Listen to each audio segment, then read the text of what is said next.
25 and the certificates there in respect of the following.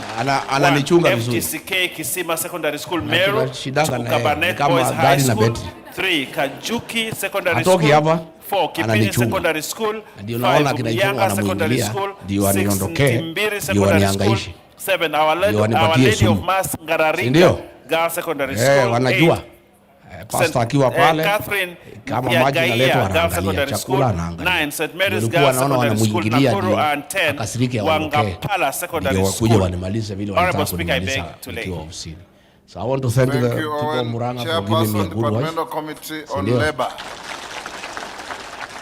Na mimi hata siku hizi ninaigiza baridi nikisikia watu ya Murang'a wanakuja. Thank you, Speaker. Ninaogopa labda wanakuja kuchukua yeye warudishe Murang'a. So wewe nyote waliniambia wanakuja, nasema nataka clarification. Are you sure? Report on the Departmental Committee on Labor on its consideration. Mimi kuchukua Pastor Douglas waniwache hapa peke yangu. Akaniambia hapana, tumekuja maamuzi. Kwa sasa ile nisikia mnakuja asubuhi mapema. Sinakumbuka ile wazee watatu. Thank you. Next. Aduri atatu roshine ke. Ndaigwa moroka roshine roja joto haya. Amurenda kugira gavero yako hadi gode nyiki. Hivyo asanteni sana. Mimi nataka niseme mambo matatu. Kwanza,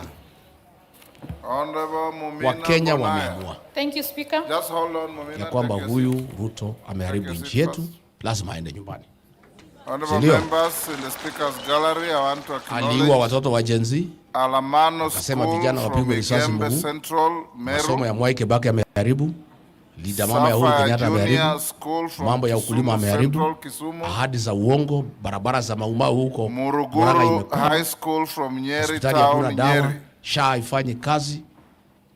Tena pombe nilikuwa nimemaliza amerudisha. Haijarudi ama imerudi? Kwanza kuna moja inaitwa Gachagua baya sana. Huyu Ruto ametukosea sana. Hii pombe si nilikuwa nimemaliza. Si amerudisha. Hivyo tuko na shida na yeye. Sasa naona yeye anahangaika. What he must know ya kwamba Wakenya wameamua. Honorable Speaker, pursuant to the provisions of Standing Order 44-2C, I rise to request for a statement from the chairperson of the Departmental Committee on Administration and Internal Security regarding the rising cases of insecurity na nini vile alidanganya machifu watapewa tablet. Machifu wangali wanangoja. Sasa ameita wazee, sema kila mzee atapata smartphone. Sasa kila mzee amepewa free. Asubuhi while walking home from school. Wazee wamenitafuta. The incident occurred only a few meters from the Isiolo County. Na sisi wenyewe hatutaki yeye. Ile wazee waliitwa kule. Wanasema SHA following the shooting, the officer removed the deceased mtoto yangu ya university in an apparent attempt to mimi conceal the circumstances nikamtetee. Na mimi mwenyewe simtaki. The matter was reported at Isiolo Police Station and recorded under OB number 24/24/07/2026. The alleged killing of a student in close proximity to the Isiolo County ile wazee jana huko chini wanasema tutafanya kile, na hii mambo ya lokalao ni mzuri because imeenda mpaka magharibi mpaka Nyanza. Kila mtu anasema kwetu ni lokalao.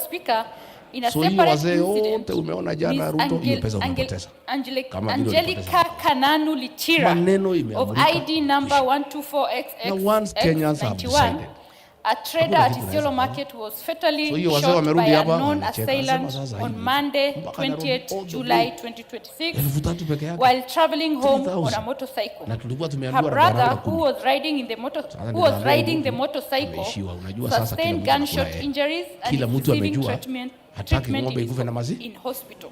The incident was also reported at Isiolo County Police Station under OB number 64/20/07/2026. These tragic incidents have heightened public concern over the worsening security situation in Isiolo County, marked by a rise in violent crime, killings and armed robberies. They underscore the urgent need for enhanced security measures, na mimi hii kasoko vile mimi namuona tukifika kumfukuza hata kuwa na kitu afilisike anyolewe asinyolewe, aangaishwe asiangaishwe. backdrop that I request for a statement from the chairperson of the departmental committee on administration and internal security on the following. One, status report on the progress of investigations into the death of Mohamed Toure Demo, a Form 3 student of Isiolo High School, reported under, and Ms. Angelica Kananu Lichira, both reported at Isiolo Police Station under OB number 24/24/07/2026 and OB number 64/20/07/2026 respectively, including reports from review of CCTV cameras at the crime scene. Secondly, measures put in place by the Ministry of Interior and National Administration to ensure impartiality and guarantee public confidence in the justice system in cases where police officers are indicated as suspects. 3. Any internal disciplinary mechanism taken against the police officer who allegedly killed the pending prosecution. So we want political parties mingi. 4. Plans being put in place by the ministry na mimi sijasema mtu avuje chama yake. No, mimi nasema kila mtu aingie DCP. Sio mimi nasema. And I'm doing it daily. Mpaka leo si niko na nyinyi. Niko na watu wengine. Jana Saturday nilifanya mkutano 3 Nyanyuki, Chaka na Romoro. Sunday nilifanya mkutano 7 Nyandarua. Kesho niko na watu hapa na wengine. Friday niko Kiambu town. Saturday niko Kajiado. Sunday niko Kiambaa. Monday niko Narok. Yes, that is. Si mimi natia bidii. So DCP imekuwa na umaarufu because party leader Rigathi Gachagua na jeshi yake they are working hard. Si ndio? Chama lazima uuze na sera. Lazima uzunguke.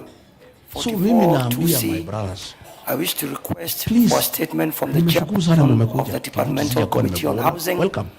Urban and Public Works regarding the status of construction of Tinganga Market and the students' hostels at Kiambu National Polytechnic. Muuze chama. The national government commenced the construction of Tinganga and Kangani Markets in February 2024 and October 2025 respectively. Sasa ukikosa kufanya kampeni utapata kura. Improving the business environment and creating employment opportunities for traders within Kiambu constituency. Additionally, the government initiated the construction of student hostels at Kiambu National Polytechnic to increase accommodation capacity and improve the learning environment for students. These projects were expected to play a critical role in stimulating local economic growth, improving livelihoods, and enhancing access to essential public infrastructure. However, despite the substantial public investment made, construction has slowed considerably, and the only difference is the level of activity. Stalled altogether. This has raised concern among traders, students, and residents in Kiambu constituency. There is no replacement from the needy, from the timely completion and optimization of these facilities. Honorable Speaker, it's against this background that I request for a statement from the chairperson of the Departmental Committee on Housing, Urban Planning and Public Works on the following. 1. The current implementation status of the construction of Tinganga Market, Kangangi Market, and the student hostels at Kiambu National Polytechnic, including 1. The timelines for expected completion of each project. B. Total approved project cost for each project and the amount of funds released to date, including the funds paid to contractors. And C. The reasons for delay in completion of the project and the measures the ministry has put in place to ensure the expenditures in completion of the project within the specific timelines. I thank you, Honorable Speaker. Amejitolea sana kwa ukombozi wa Kenya. He has been very active. Housing, urban planning. He has been with us in every meeting. I said, let us step down the cabinet. Mr. Speaker, I commit to submit a report within the next 2 weeks. 2 weeks, thank you. Na jeshi langu. Major Dong. Na tukasukuma hiyo mpaka tukashida. Tukaibiwa tukiangalia na macho. Thank you. Ndio tukajipanga olakala. I lies on certain order kama tunaangalia.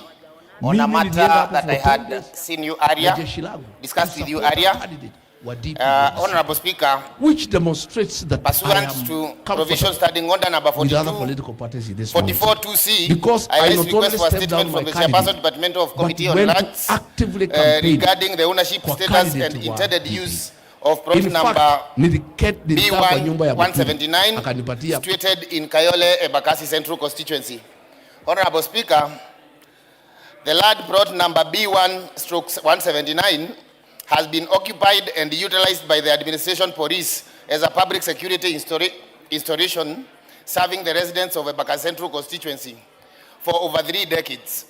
In a view of the rapid population growth and increased demand for security services within the constituency, the National Government Constituency Development Fund approved funding for the construction of a modern police station on a parcel of land to strengthen security coordination, enhancing security coordination, enhance policing, and improve public safety. Despite long-standing occupation and public use of the land, its ownership has remained the subject of protracted legal disputes. On 15th May 2026, the court struck out the suit on the ground that the doctrine of exhaustion of alternative dispute resolution mechanism had not been complied with. This has left unresolved concern regarding the ownership, status, and intended use of the parcel, thereby creating uncertainty over the implementation of the proposed police station project. Honorable Speaker, it is against this background that I request for a statement from the Chairperson Departmental Committee on Lands on the following. 1, the ownership, legal status, and intended use of the land plot number B179 situated in Kayole, Embakasi Central Constituency. Number 2, to indicate the actions being taken to resolve the dispute accordance with the applicable law, including steps being taken to exhaust the dispute resolution mechanism provided in law. Number 3, a report on measures being taken by the government to comply with the court order ruling in Milimani Chief Magistrate case number MCELC/E1103/2025. Number 4, clarify whether the government has approved any change of the intended use of the plot number B1/179, and if so, provide the legal, administrative, and policy basis for the decision. And finally, Mr. Speaker, measures being put in place to preserve the plot for the intended public use, and the steps being taken to facilitate implementation of NGCDF project upon conclusion of the dispute resolution. I thank you, Mr. Speaker. Chair Security Tongoyo. Honorable Speaker, you No, allow... it was not yours. It's lands, is it? Sorry, lands. Who is the chair, lands? Nyamoko? Any member from the lands committee? Joseph, you are a member? Yes. Advise your chair, you bring a response in 2 weeks. Okay, thank you, Honorable Speaker. I will. Responses to statements. Is Dick Maungu in the house? Yes. Tongoyo, you ready for Dick Maungu? Yeah, I am ready, Honorable Speaker. It's a long one. I'll try to compress. Honorable Speaker, this is a response to the statement being sought by the said member concerning the raising cases of insecurity in Luanda constituency. And in particular, he wanted to know the assessment of the insecurity situation recorded in the constituency in the recent past. 2, the status of investigation into the murder of Brian Amatea, including the plan for compensation of the family. 3, measures being taken to ensure perpetrators are arrested. And I respond as follows. Luanda sub-county experienced isolated security challenges toward the end of the 2025 and the beginning of this year, 2026. During this period, the area recorded instances of violence and property-related crimes, including murders, attacks targeting border operators, motorcycle thefts, and shop breakings. And the National Police Service documented 5 murder cases during the said period. 1 case has resulted in conviction and sentencing of the suspect, not a suspect actually now, of the perpetrator. 1 case is pending hearing before the court. 1 case remains under investigation. 1 case is awaiting the arrest of the non-suspect. And 1 case has been forwarded to the ODPP for further direction. Additionally, Honorable Speaker, the sub-county recorded 2 cases of robbery with violence registered under CR number 944-30 of 2026 and CR number 944-31 of the same year, both of which are pending before the court. 3 shop breakings cases have been recorded pending before the court, while 3 general breaking cases remain under investigation. And Honorable Speaker, there is a given table that enumerate the said cases to include the offense, the CR number, the particulars, the accused, and the status of the case, which I've earlier said. And I think the member has the copy of the same.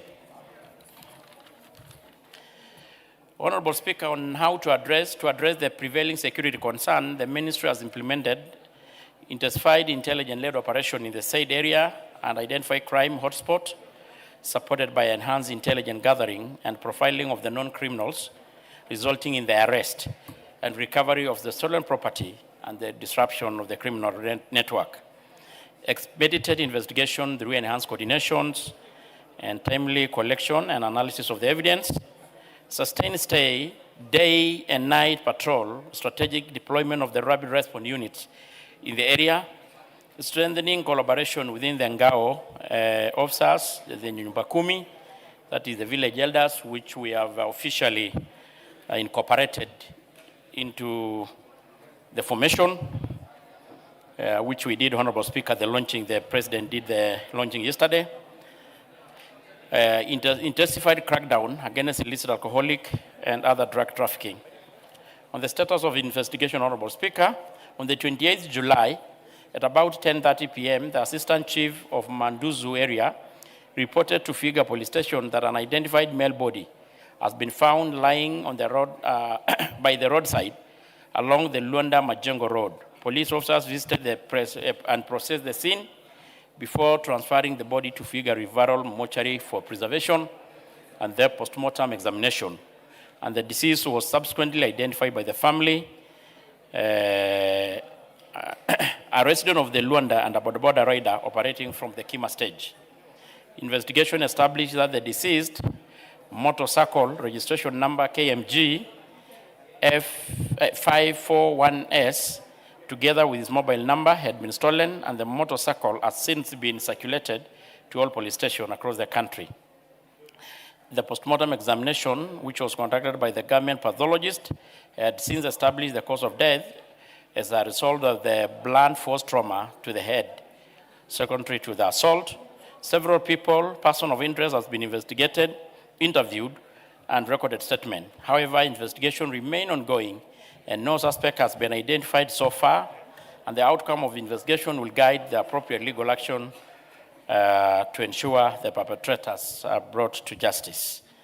With regard to the compensation, Honorable Speaker, there is currently no legal framework providing for compensation by the government to the victim's family under the circumstances of this case.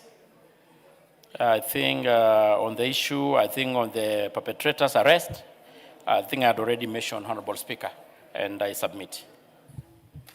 Ongu. Thank you very much, Mr. Speaker, for that opportunity. Allow me to appreciate the Chair for the response, though, Mr. Speaker, we still feel that we have some gaps with regard to security, Mr. Speaker. Mr. Speaker, the Chair has tried to really capture the story as it is, but it don't come very clear.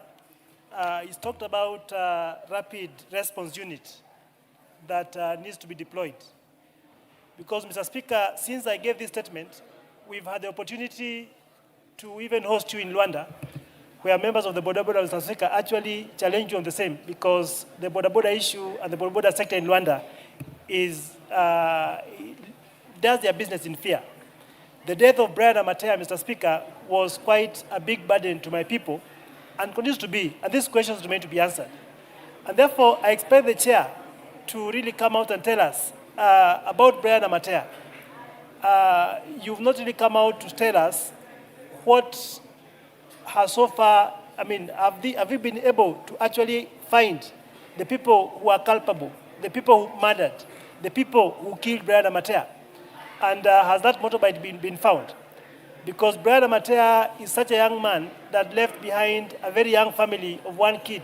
You can imagine the kind of pain that that family has. Secondly, this issue of security, Mr. Speaker, I may not want to debate it, but it's an issue that is still disturbing us.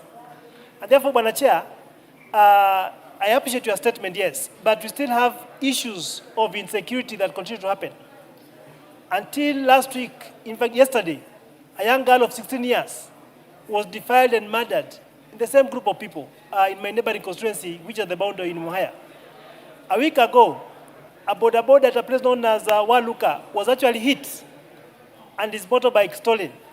So, as much as you've given this feedback, we still have these occurrences taking place, and I wish that you came out strongly to tell us what steps the government has put in place to ensure that my people are actually safe. Mr. Speaker, on the issue of compensation, I think I agree with him. Maybe the House may now need to move further and see what steps you can take to even support such families that are left vulnerable whenever they face such occurrences. I submit. Thank you. Tongoyo. I think largely, Honorable Speaker, the member seems to have agreed to the report, apart from the very specific intervention and the strategy that the NPS are putting in place. And some of the issue may not be actually proper to discuss in the open, but I want to tell the member, one of the challenges that the NPS has been having is the issue of patrol, lack of vehicle mobility, which currently there is a program ongoing to ensure that majority of our police stations has got the cars to move around and able to respond to the distress call. And also, what I had mentioned, Honorable Speaker, the issue of incorporating the village elders, the Nyumba Kumi and the village elders that we did launch yesterday with the President is going a long way to help to curb such insecurity, not just in Luanda, but in the rest of the country. So I want to assure them, their colleague member, that the ministry will do anything it takes to ensure that Kenyans are peaceful and going about doing their businesses. Thank you. Is James Koyo in the House? Yes, Tongoyo. Speaker. Very good. Tongoyo. Response to James Onyango Koyo Muhoroni. Yes, thank you, Honorable Speaker. Regarding regarding circumstances surrounding the attack on Chemelili Sugar Academy being sought by the said Member of Parliament, Honorable James Koyo, and in particular, he wanted to know the circumstances surrounding the attack, including the factors that led to the incident, and an indication as whether the attack is linked to the operational transition of the school following the listing of the Chemelili Sugar Academy to Kibos Sugar Academy in the 2025, and if so, step taken to secure stability and the sustainability of the premium educational institution and the immediate insecurity measures to safeguard the school and the learners. I respond as follows, Honorable Speaker. On the 18th June, at about 11:30 hours, the Mr. Okilo Samora, the principal of Chemelili Sugar Academy, reported via telephone to Chemelili Police Station via OB number 0818-06 of 2026 that approximately 20 persons armed with crude weapons had forcefully entered the school compound, broken into his office, and were vandalizing school property, including doors and windows panes. The assailants fled the scene before the arrival of the officers, and the scene was processed, documented, and investigations were launched by the DCI through DCI Moroni Vial number CR number 60371 of this year.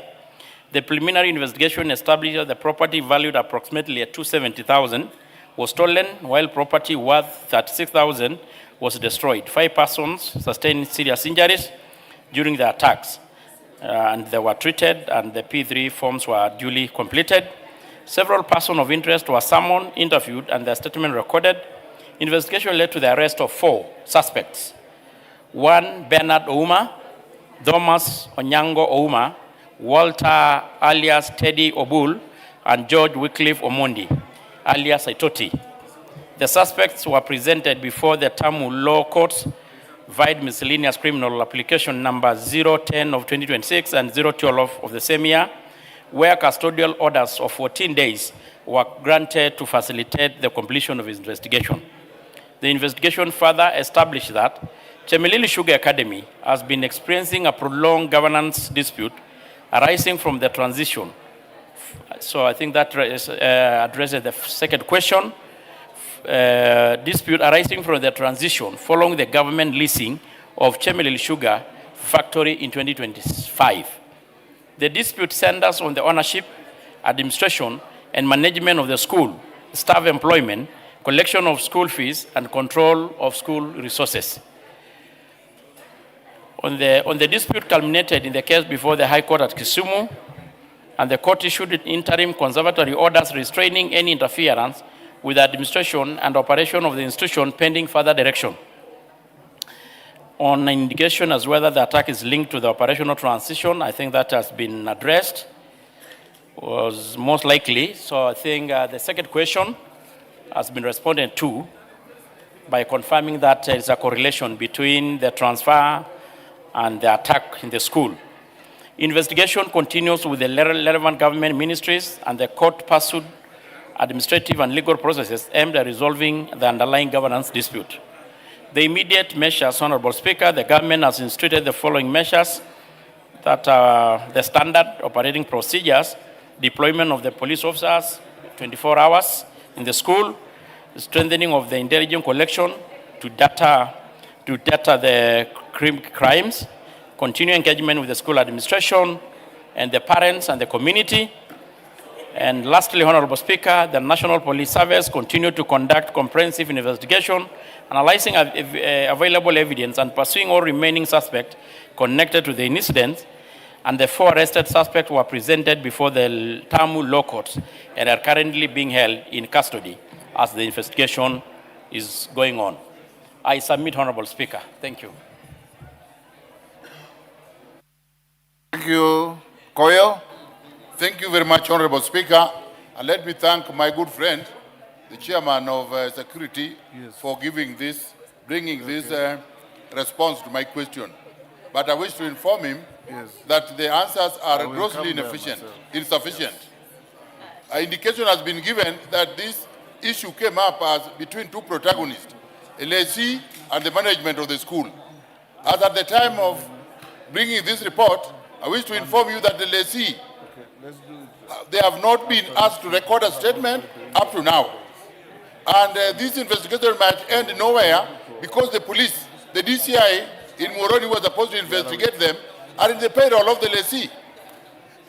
The criminals, who are at about 20, only 4 have been arrested.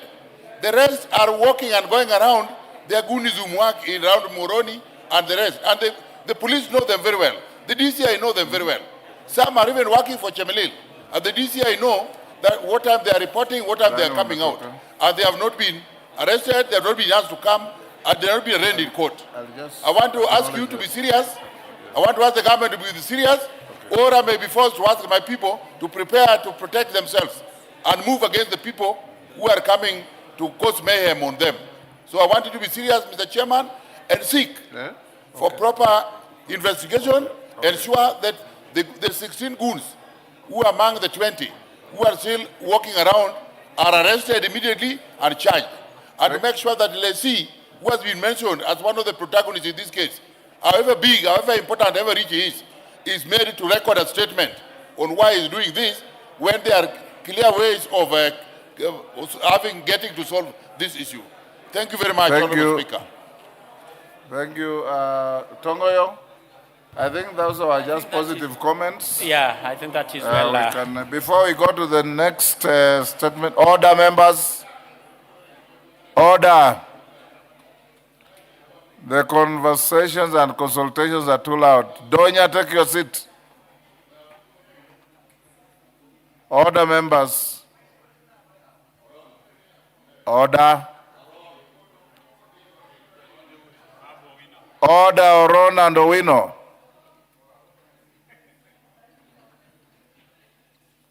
I have very good loans out there for members who want to engage in animated discussions. So that we can have some bit of order in the House.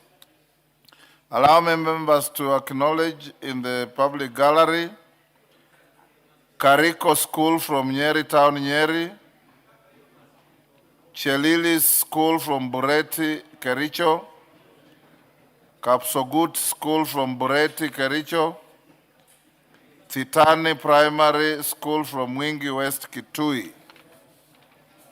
Also in the gallery, public gallery, I don't know if they're still there, St. Paul's Arrows School, Mgwen Nandi, St. Angelo School from Musambweni, Kwale, Sacred Heart, Keio North from Elgeyo Marakwet. In the Speaker's Gallery, we have Robero School from Molo, Nakuru. We have Kaviani School from Kathiani, Machakos. And Kemeloi School from Aldai, Nandi. We welcome the students, their teachers, and those accompanying them to Parliament. Umulher Harun, is she in the House? Yes. Yes, Majority Leader. Honorable Speaker, I beg your indulgence, Honorable Speaker, because the chair of the Security Committee has just finished responding to the earlier statement. But Honorable Speaker, you may have noticed that yesterday there is somebody, or there's a group of people that was circulating a fake list, or what I have been made to know by none other than the police service, that the list that was being circulated on social media last night of OCSs purportedly from one community is a fake list. Honorable Speaker, we're in an age where misinformation, disinformation, and unfortunately, Honorable Speaker, now is getting to a stage where we are using that disinformation for ethnic profiling. And we have a responsibility, Honorable Speaker, as the House of Parliament, not only to protect individuals and communities, but also institutions like that of the National Police Service. Therefore, I wanted your indulgence, Honorable Speaker, to direct the chair of the Security Committee to table before the House the actual list of all the officers commanding police stations in Nairobi County, so that the hate mongers and the ethnic bigots who is using that list out there may be put to shame, like we put to shame his surrogates when they purported that there were issues that were in the finance bill that did not exist. Honorable Speaker, we have a responsibility as leaders to not only inform the country, but also to set the record straight. Because it has now become customary that you just generate a fake list, circulate it on social media, and now use it as a basis to profile ethnic communities, Honorable Speaker. Honorable Speaker, I just want to beg your indulgence that you direct the chair of the Security Committee to get in touch with the Ministry of Interior and the National Police Service and table before the House so that the country may know what kind of dangerous characters that you are dealing with in this country, Honorable Speaker, purporting to be leaders. So that when they go ahead to profile communities, Honorable Speaker, And you have seen even some of their surrogates, Honorable Speaker, threatening other people and communities, Honorable Speaker. This thing must come to an end, Honorable Speaker, and it is only us and this parliament that can bring to an end this profiling. And I also want to ask the commission, the committee in charge of cohesion under the able leadership of Zehaji here, that they also take charge and ensure that the National Commission on Integration and Cohesion does their work in line with their mandate, their constitutional mandate. Because, Honorable Speaker, it will only take one careless political leader to ban this country. And we can clearly see there is one ethnic bigot who is very determined to ban this country. And we must stop him in his tracks. And we must stop him and his surrogates. As useless as the Honorable Speaker. Thank you, Honorable Speaker, for your indulgence. Thank you, Honorable Speaker.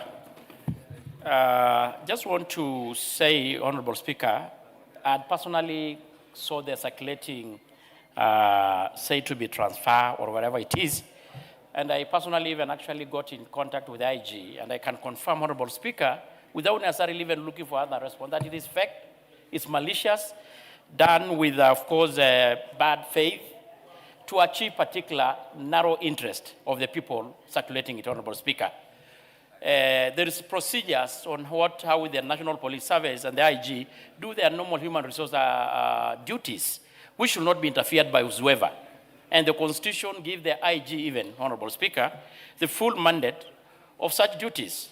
But, Honorable Speaker, for the purpose of avoidance of any doubt, I can able to provide the said list, but I can confirm to the country it's fake and done with malice to purposes of profiling particularly a particular family, which is very unfortunate, Honorable Speaker. When can you do that? Can you do that tomorrow, or we do Tuesday maybe in case because... it doesn't take you long to compile a list of... Fine. Tomorrow is okay, Honorable Speaker, in the afternoon. Policemen, tomorrow afternoon? Yes, Honorable Speaker. Yes. But I can confirm, I personally got in touch with IG. It was very unnecessary, Honorable Speaker, and very unfortunate. Yes, KJ? Yes. Yeah. I don't want to escalate this.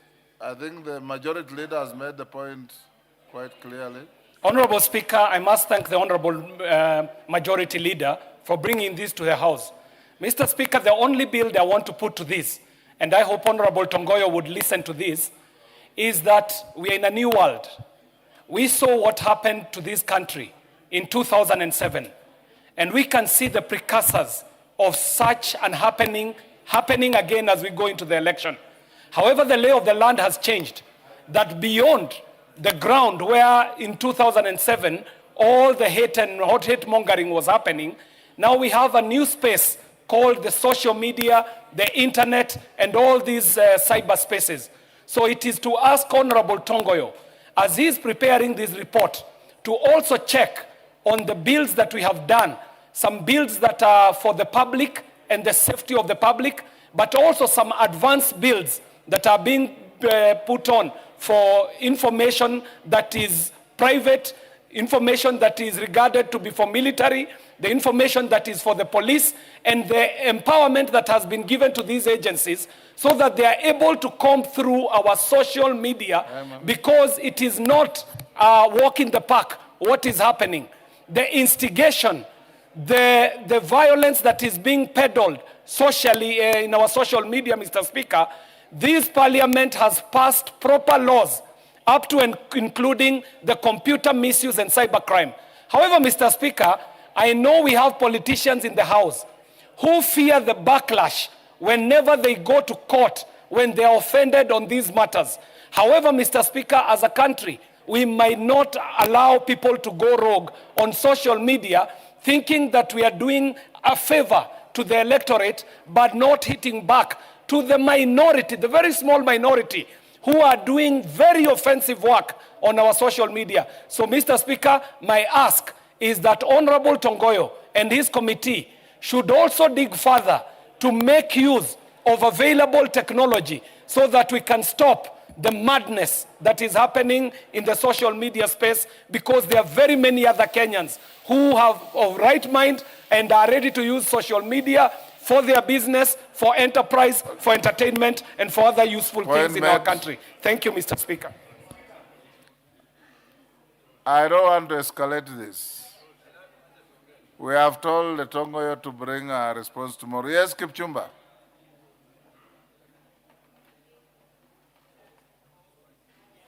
Take 1 minute. Mike, please. Thank you, Honorable Speaker. Honorable Speaker, I wish to associate myself with the sentiments of the leader majority. Honorable Speaker, I take great exception in the circulation of that fake list. Honorable Speaker, that list was only meant to stir tribal and ethnic emotions in this country. Honorable Speaker, I thank you for the direction you've given the chair of security. Honorable Speaker, this committee, or a committee of parliament, has powers similar to that of the High Court, Honorable Speaker, to call witnesses, to summon, and issue directives similar to that of the High Court. Honorable Speaker, DCI must investigate this matter thoroughly. The Committee on Internal Security must investigate this matter because, Honorable Speaker, we have one indivisible country.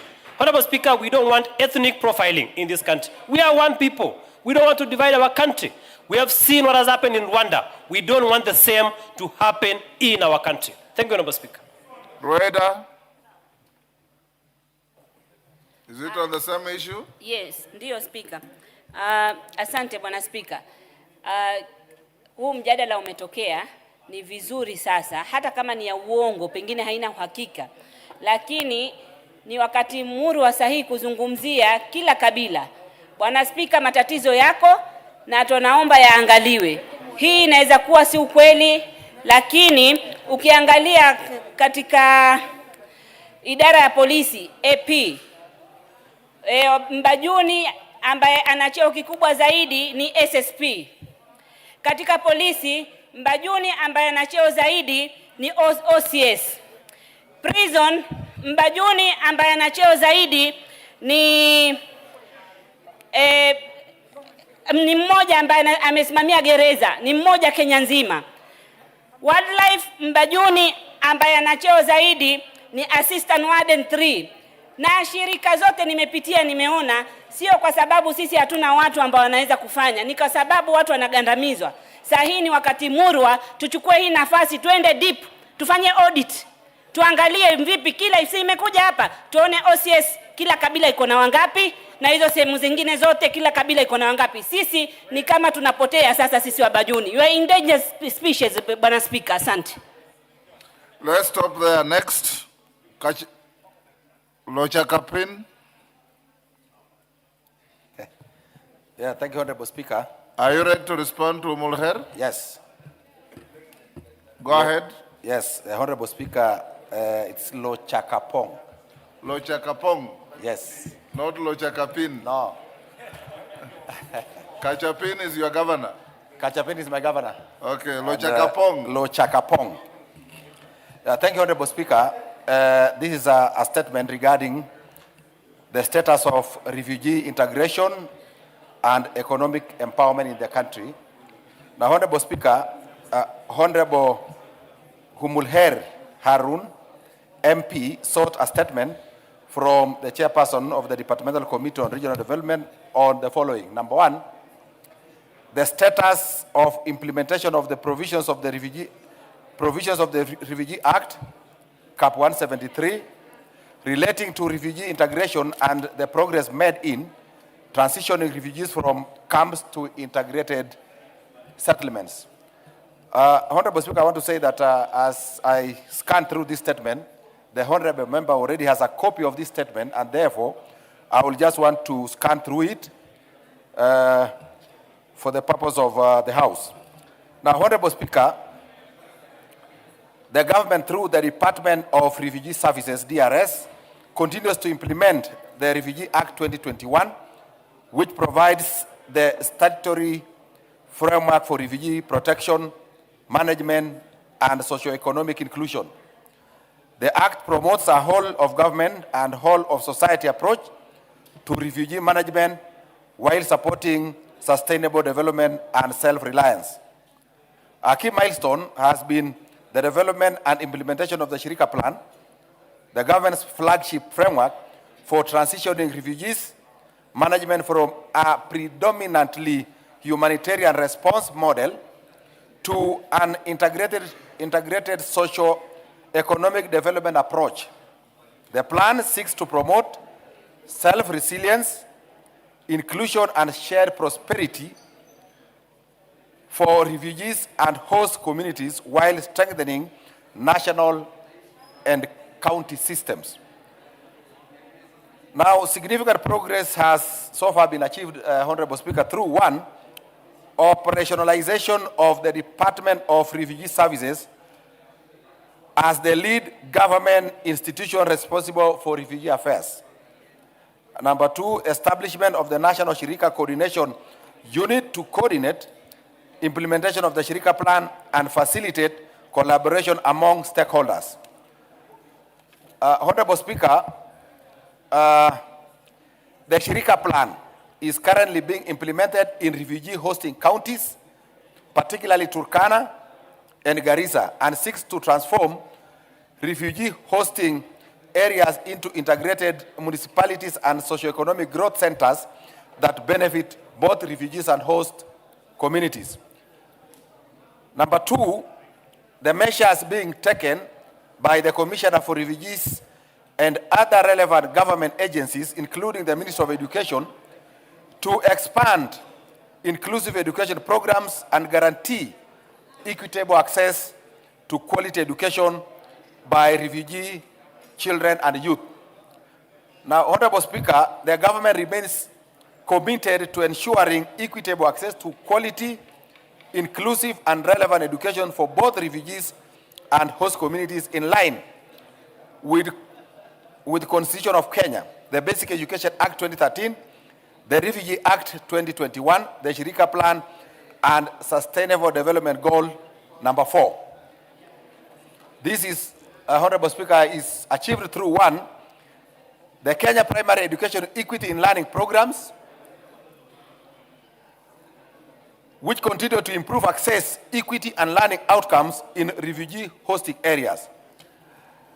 Number two, the Secondary Education Quality Improvement Project, SEQUIP, which has significantly improved access and quality at the secondary school level. Then number three, there is the draft refugee and host community education and training strategy. Now, the government, through the Ministry of Education and the Department of Refugee Services, has developed a draft refugee and host community education and training strategy. Number four, refugee teachers registration and professional recognition. Now, the government, through the Teacher Service Commission and the Department of Refugee Services, is undertaking measures to facilitate the registration and professional recognition of qualified refugee teachers. Then we have also the school feeding program, where the government continues to collaborate with NACONEC, that's the World Food Program. NACONEC is a National Council for Nomadic Education in Kenya. The World Food Program, UNHCR, and education partners to sustain school feeding programs in refugee camp-based schools and the host communities. Then integrated health services, Honorable Speaker, building resilience and responsive health systems projects aims to improve the utilization and quality of primary health care services and strengthen institutional capacity for service delivery in Kenya. Now, the project focuses on addressing inequities in access to health care services, particularly benefiting women, children, and vulnerable population, such as refugees and host communities in Garissa and Turkana counties. Then we have water, sanitation, and hygiene, K-wash. Chairman, too long. Can you paraphrase the statement? I'm just about to finish, Honorable Speaker. Okay, finish. Yes. Now, the Kenya Water, Sanitation, and Hygiene Program, K-wash, implemented under the National Water and Sanitation Investment Program, yes, with support from the World Bank, is being implemented in those areas. Now, Honorable Speaker, we have also social protection that is being addressed, We have number 3, the steps being taken by the ministry to strengthen infrastructure development and service delivery within host communities, particularly in Garissa and Turkana. So, Honorable Speaker, we have under this one the urban development and municipal strengthening. And then we have, Honorable Speaker, we have livelihoods and economic empowerment that is being addressed. And then we have again, in number 4, the public awareness and sensitization initiatives. So on this, Honorable Speaker, what the government is doing is it's doing community engagement, social cohesion and peace building, public awareness and sensitization, inclusive service delivery. That's what the government is doing. And now, Honorable Speaker, in conclusion, the government of Kenya remains committed to implementing the Refugee Act 2021 and Shirika Plan as key instruments for refugee protection, socio-economic inclusion, and sustainable development. Significant progress has been made in education, health, infrastructure, development, livelihoods, social protection, and social cohesion. Through continued collaboration with county governments, development partners, United Nations agencies, civil society organizations, and the private sector, the government is advancing a whole of government and whole of society approach that promotes self-reliance, shared prosperity, and peaceful coexistence between refugees and host communities. Thank you, Honorable Speaker.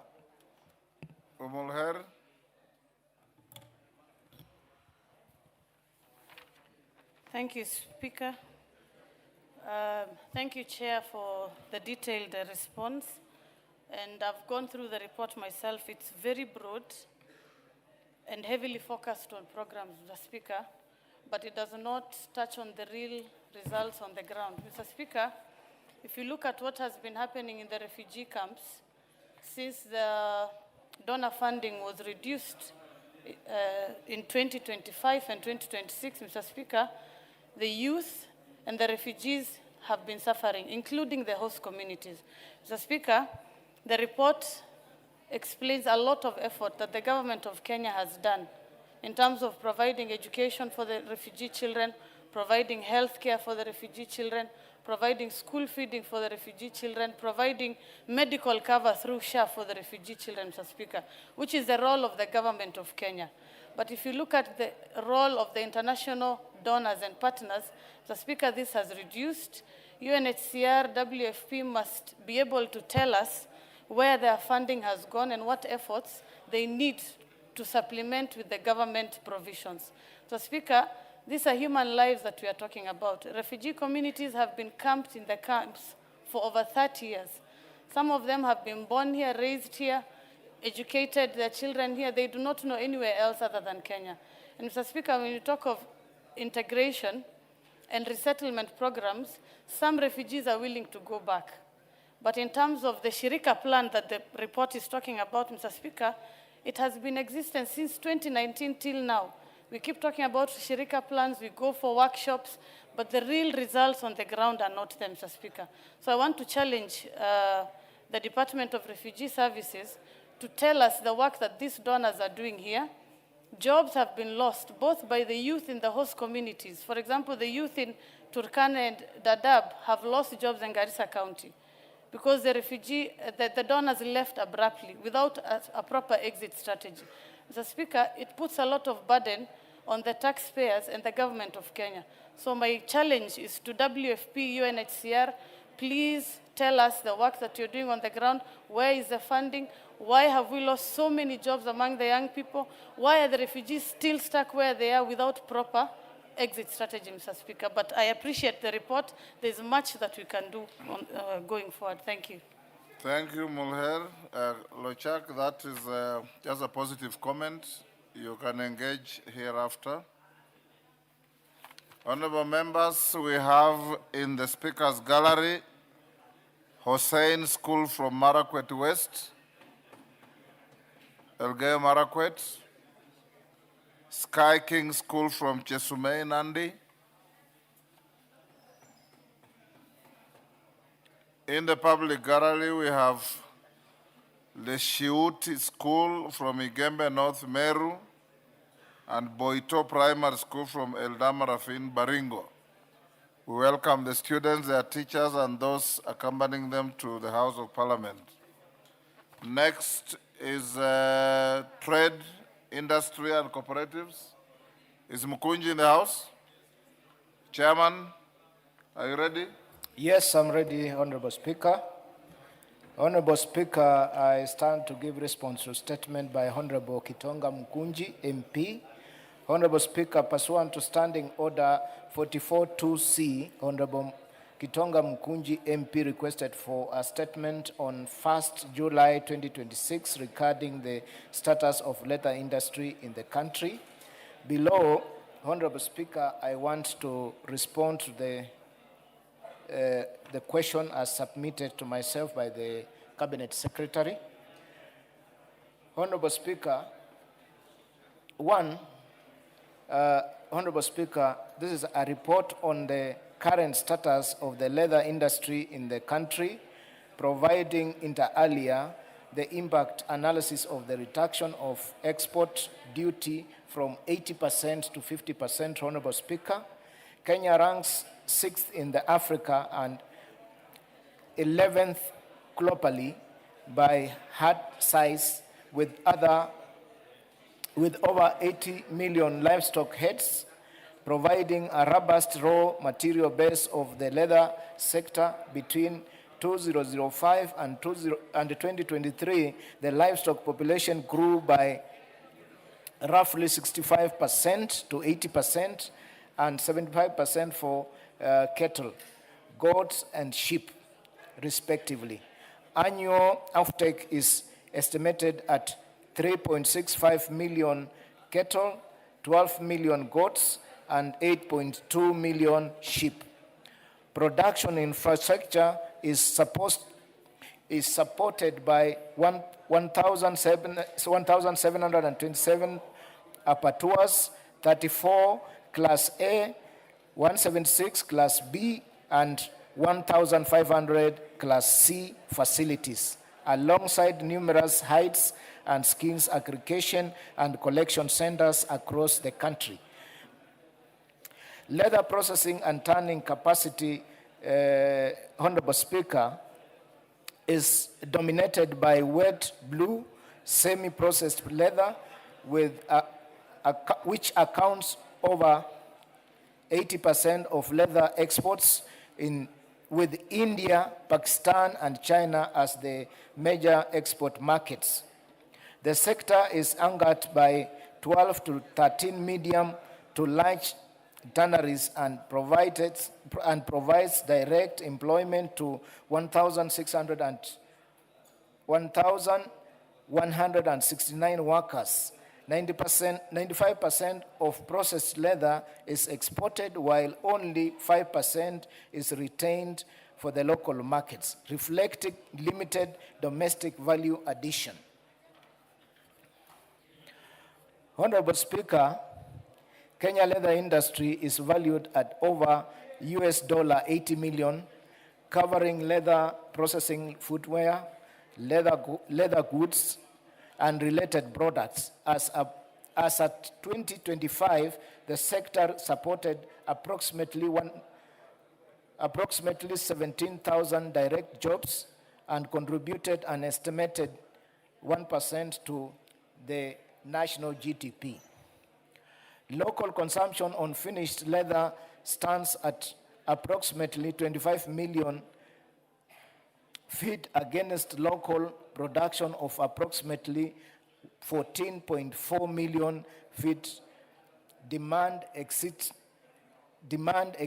supply.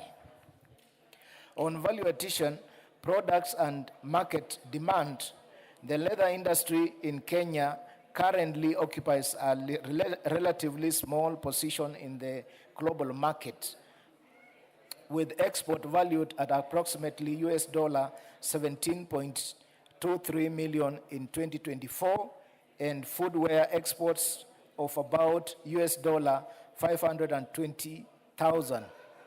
The country remains concentrated in mass market footwear and semi-processed leather rather than premium finished products.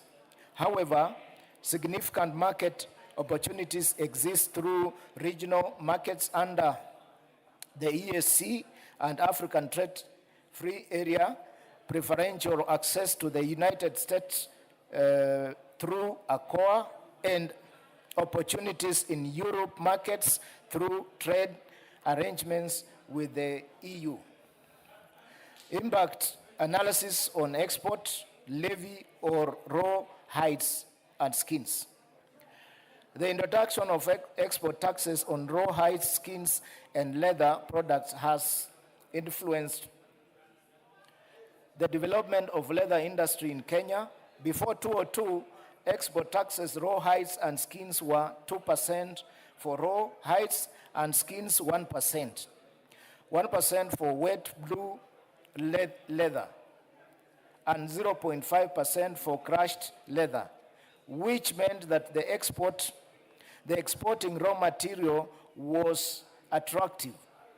As a result, many hides and skins were exported without significant processing, limiting opportunities for local value addition. To encourage local processing and production for finished leather products, the government gradually increased export taxes. In 2002, the tax on raw hides and skins was raised to 15%, then increased to 20% in 2006, 40% shortly afterwards, and to 80% in 2012. The policy contributed to growth in leather exports in the country after the introduction of 15% export tax in 2002. The value leather exports increased from approximately Kenya shillings 0.6 billion to Kenya shillings 3.3 billion by 2008. The proportion of hides and skins processed within Kenya also improved significantly. By 2007, about 98% of skins and 96% of hides produced in the country were processed in wet blue or finished leather, compared with only 56% in 2004. Leather production increased from about 5,000 metric tons in 2003 to 20,000 metric tons in 2007. Chairman, can you paraphrase your statement? It's too long, and I can see you're still fumbling with many pages. Honorable Speaker, I'll move fast. Yes. Honorable Speaker, on implementation status of the Kenya leather industry, Honorable Speaker, Kenya Leather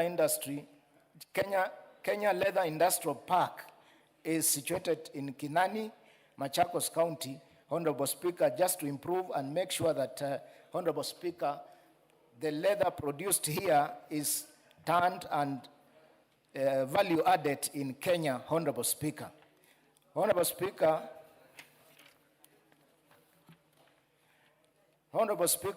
measures that the government is taking to unlock untapped potential of the leather industry, Honorable Speaker. Honorable Speaker, we have the leather value chain development support project, Honorable Speaker, which is valued at 35 million euros being pumped in the in transformation program, Honorable Speaker, to develop the industry, Honorable Speaker, in conjunction with the government of Kenya through the Ministry of Investment, Trade and Industry, through the Ministry of Trade and Industry, MITI. The project aims at addressing structural weakness limiting Kenyan leather industry, including low value addition, inadequate processing capacity, weak medium small enterprises, competitiveness, poor raw material management, skill gaps, and limited compliance with international leather standards, Honorable Speaker. The project focuses on the following, Honorable Speaker: the Kenya leather industries, Honorable Speaker. The project will incentivize investors to occupy and operationalize Kenya Leather Industrial Park, Honorable Speaker, located in Machakos, Kinani. Honorable Speaker, we have Ewasanyiro South Development Authority, Honorable Speaker, tannery. The tannery will support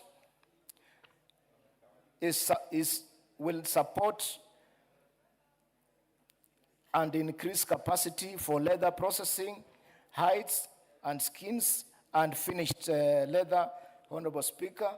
Honorable Speaker, we have establishment of common manufacturing facilities, Honorable Speaker, to enhance leather product manufacturing in micro, small industries. Existing will be upgraded, and another 10 micro, small enterprises, Honorable Speaker, will be established and equipped in selected high potential clusters, Honorable Speaker. Honorable Speaker, on mopping up of hides and skin, the project will establish hides, skins, and leather seed capital to facilitate mopping up of hides and skins and avail them for value addition to ensure quality of hides and skins. The project will facilitate capacity building of farmers, butchers, flayers, hides, and skins traders, Honorable Speaker. Honorable Speaker, on skill development and capacity building along the value chain, Honorable Speaker, the project will improve productivity and competitiveness across the value chain. The various actors will be trained on their operations. The specialized skills required include leather processing, in finishing, Honorable, product design and development, as well as waste management and laboratory operations, Honorable Speaker. Honorable Speaker, other priority areas are, Honorable Speaker, modernizing the policy, legal, and industrial framework, improving hides and skins quality, collection, and traceability, Honorable Speaker. Honorable Speaker, accelerating leather product manufacturing and micro, small enterprise upgrading.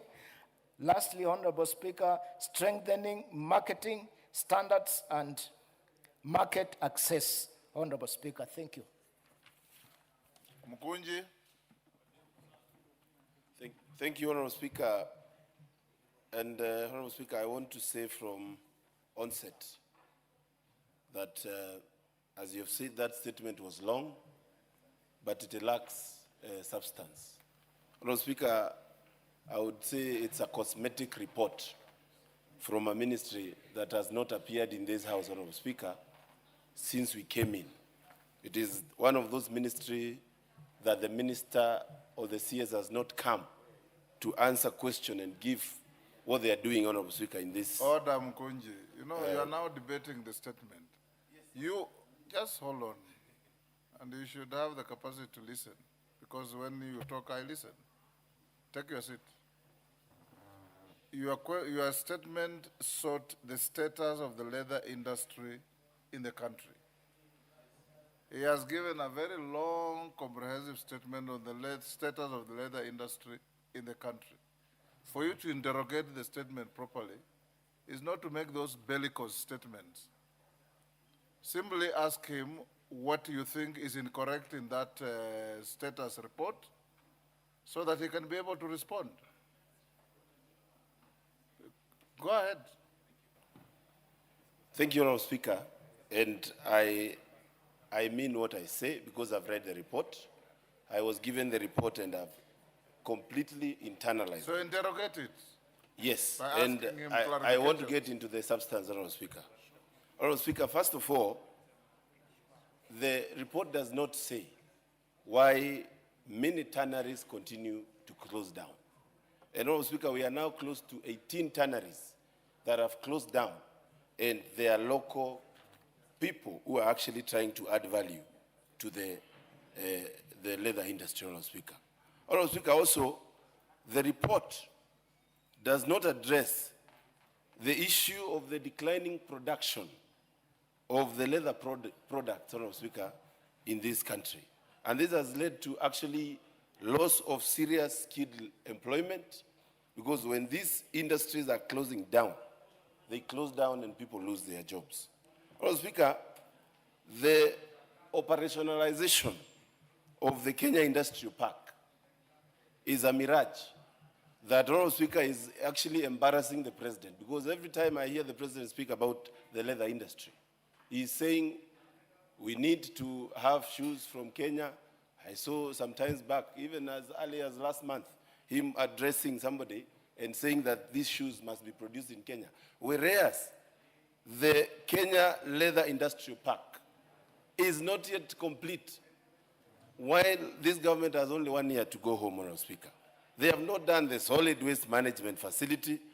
They have not completed the effluent plant. And the infrastructure is not even in use, Honorable Speaker. So when I say, Honorable Speaker, that this statement from the ministry is not making sense, I mean it. Honorable Speaker, in the policy part of the ministry, the reduction of export duty from 80% to 50%, which was meant to ensure that there is no illegal smuggling of hides and skin, that continues, Honorable Speaker. The smuggling continues within our borders. And, Honorable Speaker, there is actually something that the ministry must actually explain to this House. Because the law, the policy solution that we gave the ministry, looks like it's working in reverse. Because many of our hides and skins are being used in Nigeria as food, Honorable Speaker. And I believe the ministry must come to this House and explain further on such issues. And of course, without strong enforcement mechanisms of these laws that we pass in this Honorable Speaker, we will continue to have the same issues appearing. Honorable Speaker, the report has focused so much on promises, on future investment, on planned projects, whereas we have projects that are there that are supposed to be actionable. We need to hear the ministry say we have been able to complete the Kenya Leather Industrial Park, but they have not.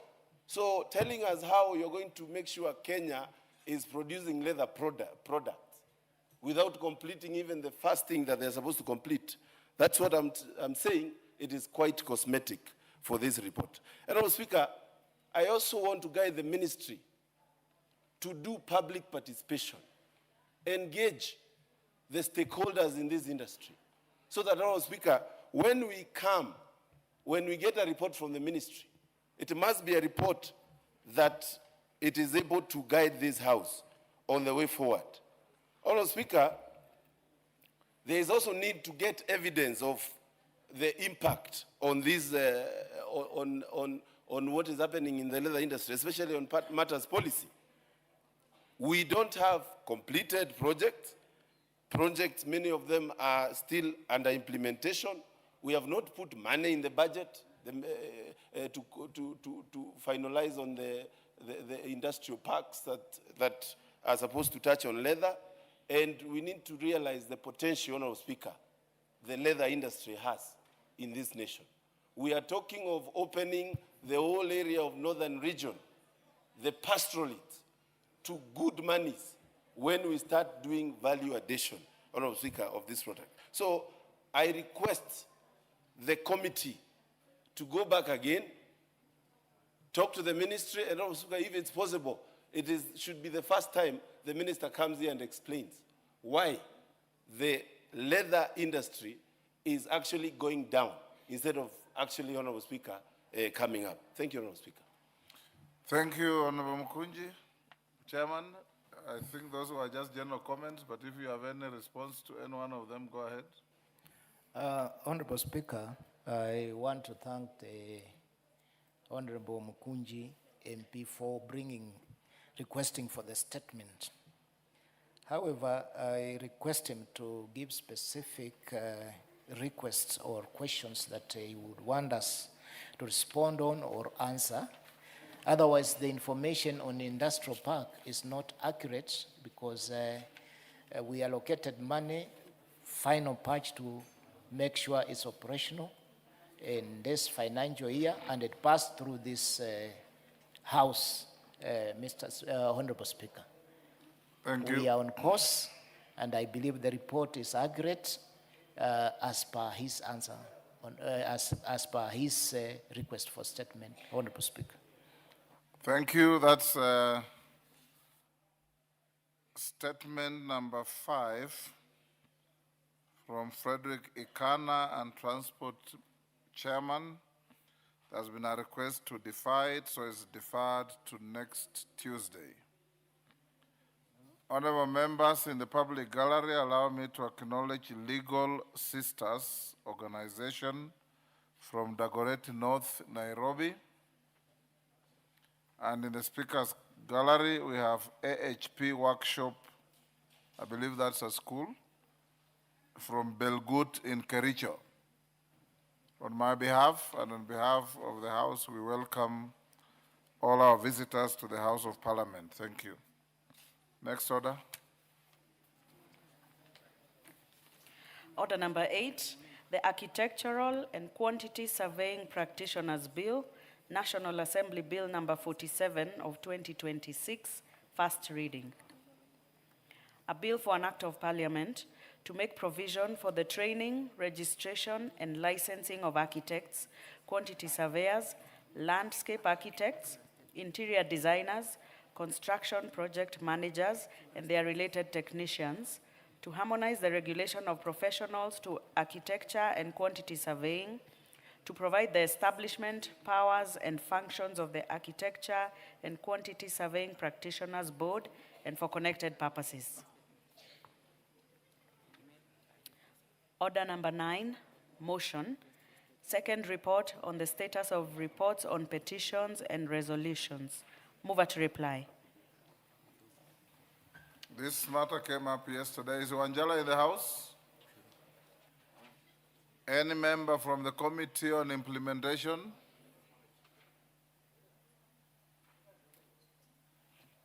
We'll give it a last chance. I'll adjourn it to tomorrow. If the mover is not here, I'll use Standing Order 95 to put the question, his absence notwithstanding. Next. Order number 10, Committee of the Whole House.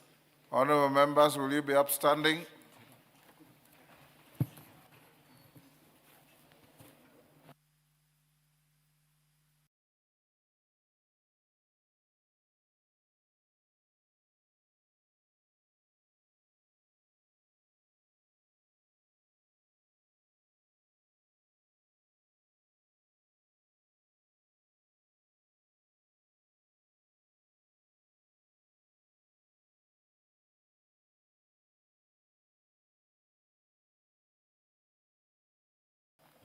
We may take our seats, honorable members.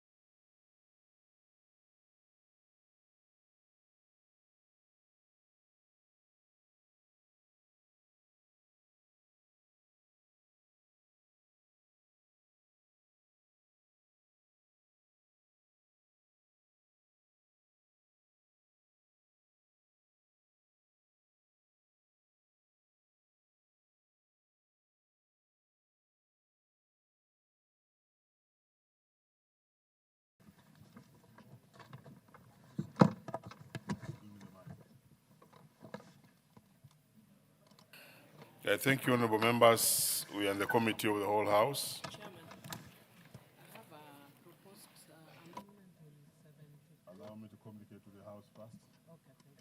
because I'm communicating to the House. Honorable members, we are in the committee of the House, and we want to deal with the Fisheries Management and Development Bill, National Assembly Bill number 29 of 2023.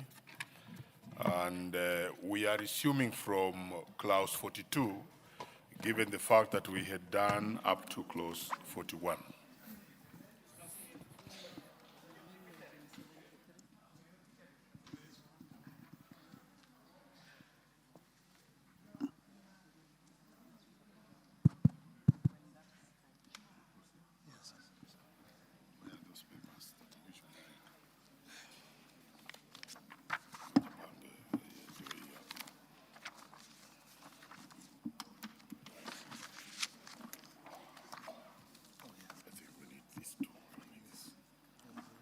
So is the chair in the House? Who is leading this? Okay, the chairman, Blue Economy. Clause 42. Yes, there is a proposed amendment. I propose the question that clause 42 be part of the bill. Chair. Honorable Chair, I propose that clause 42 of the bill be amended as per the order paper. And the Honorable Chair, the amendment seeks to provide that where a vessel becomes entangled with a fixed fishing gear or other object, the master shall, where applicable, return to the Kenya fisheries waters. So we are just, what the bill seeks, Honorable Chair, it's talking about the sea. So we are saying a vessel can be entangled in any other waters. That's why we are using the word Kenya fisheries waters. Very well, honorable members, I propose the question that clause 42 be amended as proposed by the chair.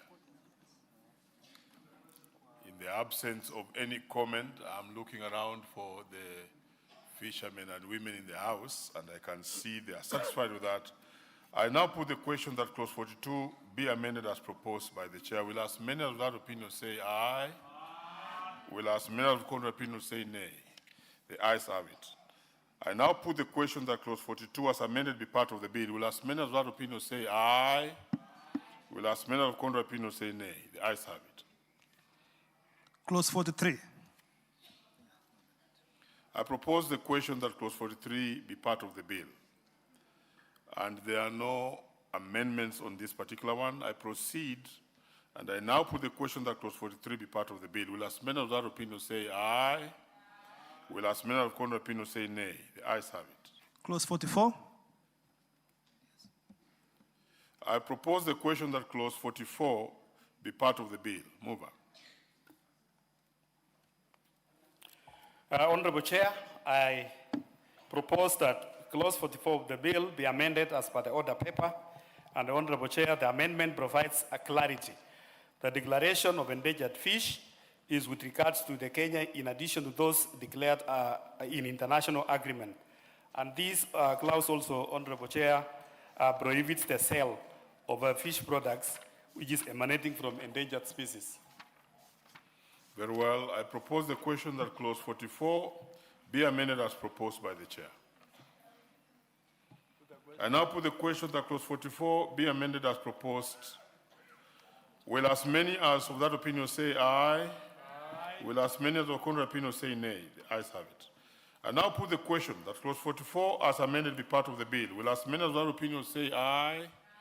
Will as many of the contrary opinion say nay? The ayes have it. Clause 45. I propose the question that clause 45 be part of the bill. There are no amendments. I now put the question that clause 45 be part of the bill. Will as many of that opinion say aye? Will as many of the contrary opinion say nay? The ayes have it. Clause 46. I propose the question that clause 46 be part of the bill. Move that there's an amendment. Honorable Chair, I propose that clause 46 be amended as per the order paper. And the amendment is a consequential amendment in line with the proposal to delete the provisions of the Kenya Fisheries Advisory Council and provides for the consultation of the relevant stakeholders before the CS declares an area a marine protected area. Thank you, Honorable Chair. I propose the question that clause 46 be amended as proposed by the chair. Yes, Honorable Millie. Thank you, Chair. Chair, you do realize today I'm not standing as much as the other day because we have actually had a harmonization process with the committee. Great.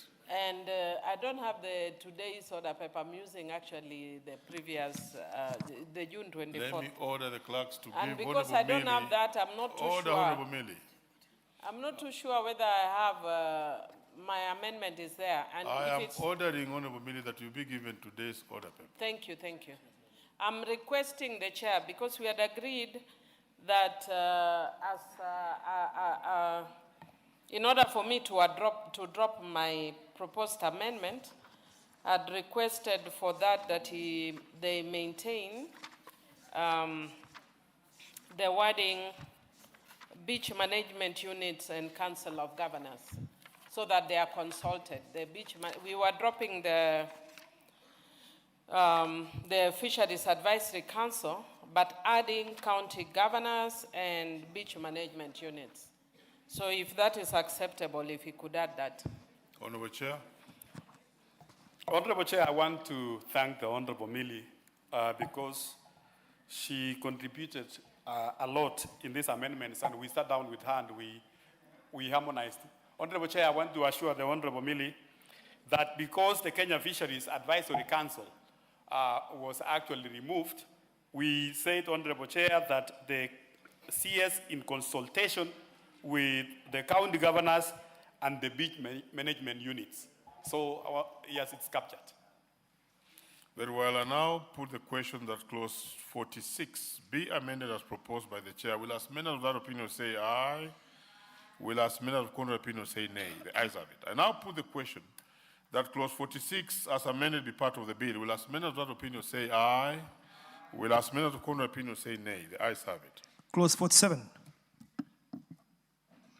I propose the question that clause 47 be part of the bill. Over. Honorable Chair, I propose that clause 47 be amended as per the order paper, and this is just a cleanup, Honorable Chair.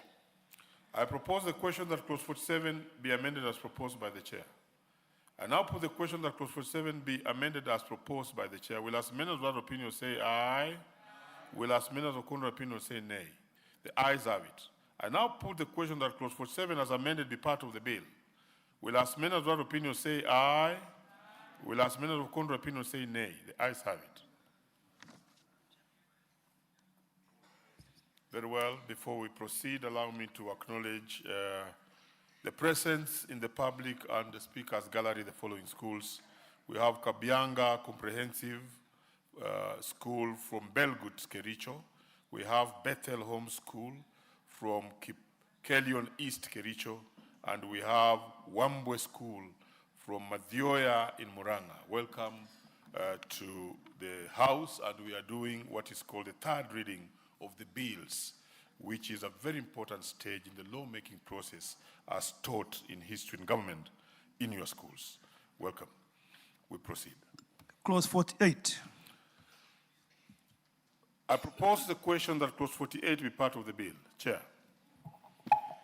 The Honorable Chair, I propose that clause 48 of the bill be amended as per the order paper, and the input of this, Honorable Chair, the amendment seeks to align the title of Environmental Management and Coordination Act with the new CAP number, which is CAP number 387. Very well. I propose the question that clause 48 be amended as proposed by the chair. I now put the question that clause 48 be amended as proposed by the chair. Will as many of that opinion say aye? Will as many of the contrary opinion say nay? The ayes have it. I now put the question that clause 48 as amended be part of the bill. Will as many of that opinion say aye? Will as many of the contrary opinion say nay? The ayes have it. Chair, you must have your team in the House. This is your business and you must support it. So get organized. Proceed. Clause 49. I propose the question that clause 49 be part of the bill. Chair. Honorable Chair, I propose that clause 49 of the bill be amended as per the order paper, and the amendment seeks to provide for consultation with the relevant county governments before the Cabinet Secretary establishes the fish landing stations noting that most of the management stations requires the collaboration of the county governments. I propose the question that clause 49 be amended as proposed by the chair. I now put the question that clause 49 be amended as proposed by the chair. Will as many of that opinion say aye? Will as many of the contrary opinion say nay? The ayes have it. I now put the question that clause 49 as amended be part of the bill. Will as many of that opinion say aye? Will as many of the contrary opinion say nay? The ayes have it. Clauses 50, 51, and 52. I propose the question that clauses 50, 51, and 52 be part of the bill. Honorable members, there are no amendments on these three clauses, and I therefore proceed to put the question that clauses 50, 51, and 52 be part of the bill. Will as many of that opinion say aye? Will as many of contrary opinion say nay? The ayes have it. Clause 53. I propose the question that clause 53 be part of the bill. Chair. Honorable Chair, the clause 53 be amended as per the order paper, and this is a deletion of the word live. It's just for clarity purposes for the definition of a fish, which includes the live fish. Very well. I propose the question that clause 53 be amended as proposed by the chair. I now put the question that clause 53 be amended as proposed by the chair. Will as many of that opinion say aye? Will as many of the contrary opinion say nay? The ayes have it. I now put the question that clause 53 as amended be part of the bill. Will as many of that opinion say aye? Will as many of the contrary opinion say nay? The ayes have it. Clause 54. I propose the question that clause 54 be part of the bill. There's an amendment on this one, Chair. Yes, clause 54 be amended as per the order paper, Honorable Chair, and it's the deletion of the word live, which is for clarity purposes, where the definition of fish includes a live fish. I propose the question that clause 54 be amended as proposed by the chair. I now put the question that clause 54 be amended as proposed by the chair. Will as many of that opinion say aye? Will as many of the contrary opinion say nay? The ayes have it. I now put the question that clause 54 as amended be part of the bill. Will as many of that opinion say aye? Will as many of the contrary opinion say nay? The ayes have it. Clause 55. I propose the question that clause 55 be part of the bill. Honorable members, there are no amendments on this one, and I therefore proceed to put the question that clause 55 be part of the bill. Will as many of that opinion say aye? Will as many of the contrary opinion say nay? The ayes have it. Clause 56. I propose the question that clause 56 be part of the bill. Chair. Honorable Chair, clause 56 be amended as per the order paper, and this is a consequential amendment as the Kenya Fish Marketing Authority established under Part 13 has been deleted in line with the Cabinet Directive on state corporations reforms. I propose the question that clause 56 be amended as proposed by the chair. I now put the question that clause 56 be amended as proposed by the chair. Will as many of that opinion say aye? Aye. Will as many of the contrary opinion say nay? The ayes have it. I now put the question that clause 56 as amended be part of the bill. Will as many of that opinion say aye? Aye. Will as many of the contrary opinion say nay? The ayes have it. Clause 57. I propose the question that clause 57 be part of the bill. Chair. Honorable Chair, clause 57 be amended as per the order paper, and the amendment seeks to enhance the functions of the Technical Committee on Fish Quality and Safety to include the conduct audits of the traceability mechanism, and this is to enhance the safety of the fish and the products also in the same sector. I propose the question that clause 57 be amended as proposed by the chair. I now put the question that clause 57 be amended as proposed. Will as many of that opinion say aye? Aye. Will as many of the contrary opinion say nay? The ayes have it. I now put the question that clause 57 as amended be part of the bill. Will as many of that opinion say aye? Aye. Will as many of the contrary opinion say nay? The ayes have it. Clause 58. I propose the question that clause 58 be part of the bill. Chair. Honorable Chair, clause 58 of the bill be amended as per the order paper, and the amendment seeks to align the title of the Treaty Making and Ratification Act with the new CAP number issue, that is a CAP number 4D. Very well. I propose the question that clause 58 be amended as proposed by the chair. I now put the question that clause 58 be amended as proposed by the chair. Will as many as of that opinion say aye? Will as many as of contrary opinion say nay? The ayes have it. I now put the question that clause 58 as amended be part of the bill. Will as many as of that opinion say aye? Will as many as of contrary opinion say nay? The ayes have it. Clauses 59 and 60. I propose the question that clauses 59 and 50 be part of the bill. Honorable members, there are no amendments to this one, so I proceed to put the question that clause 58, 59 and 60 be part of the bill. Will as many as that opinion say aye? Will as many as of contrary opinion say nay? The ayes have it. Clause 61. I propose the question that clause 69 be part of the bill. Chair.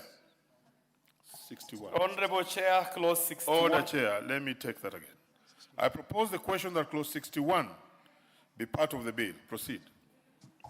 Honorable Chair, I propose that clause 61 be amended as per the order paper, and the amendment seeks to provide a development of the National Aquaculture Development Plan by the Cabinet Secretary in consultation with the county governments, and further provide for a development of county aquaculture development plan, noting that the inland aquaculture is regulated by the counties.